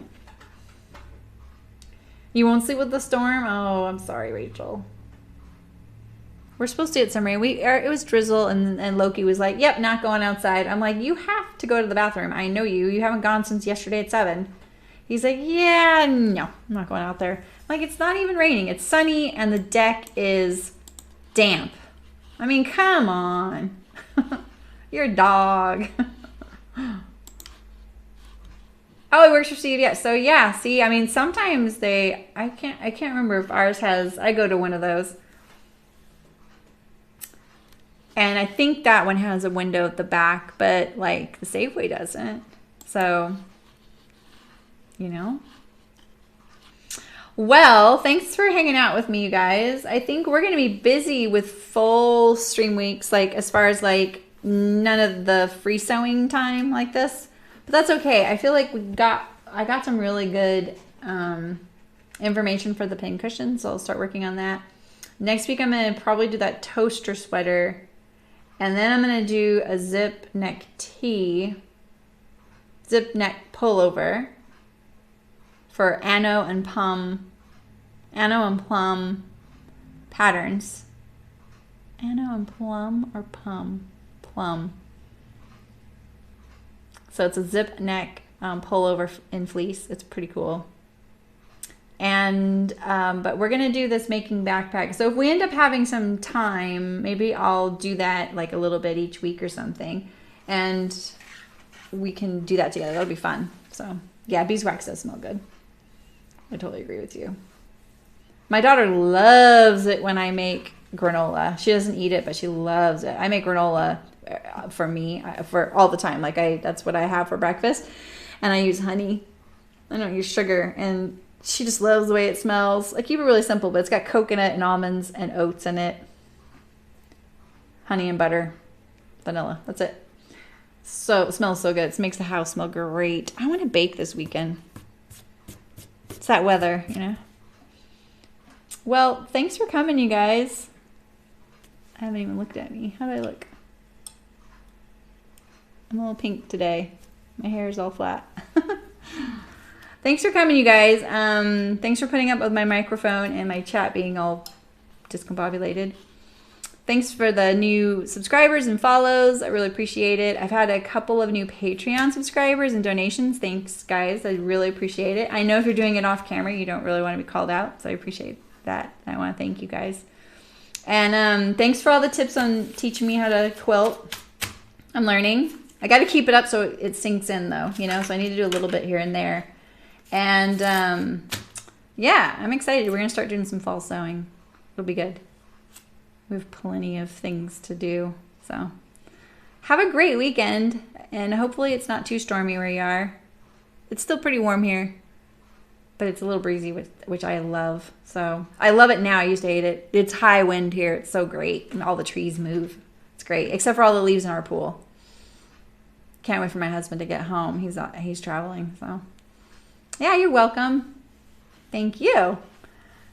And I will try and do a home sew catwalk real soon with this, with some jeans. Turned out so great. I'm really glad. I really love this fabric. I actually like the sewing on it. It looks really good too. Feels good. So yeah, maybe I will, Carrie. I need to practice. All right, you guys, have a great weekend. I'll see you on Wednesday. Unless I rearrange anything, but I just plan on being here Wednesday at 11 a.m. Pacific. I'm Sarah. Thanks for subscribing and following and watching and sewing with us, and have a fantastic weekend. Bye.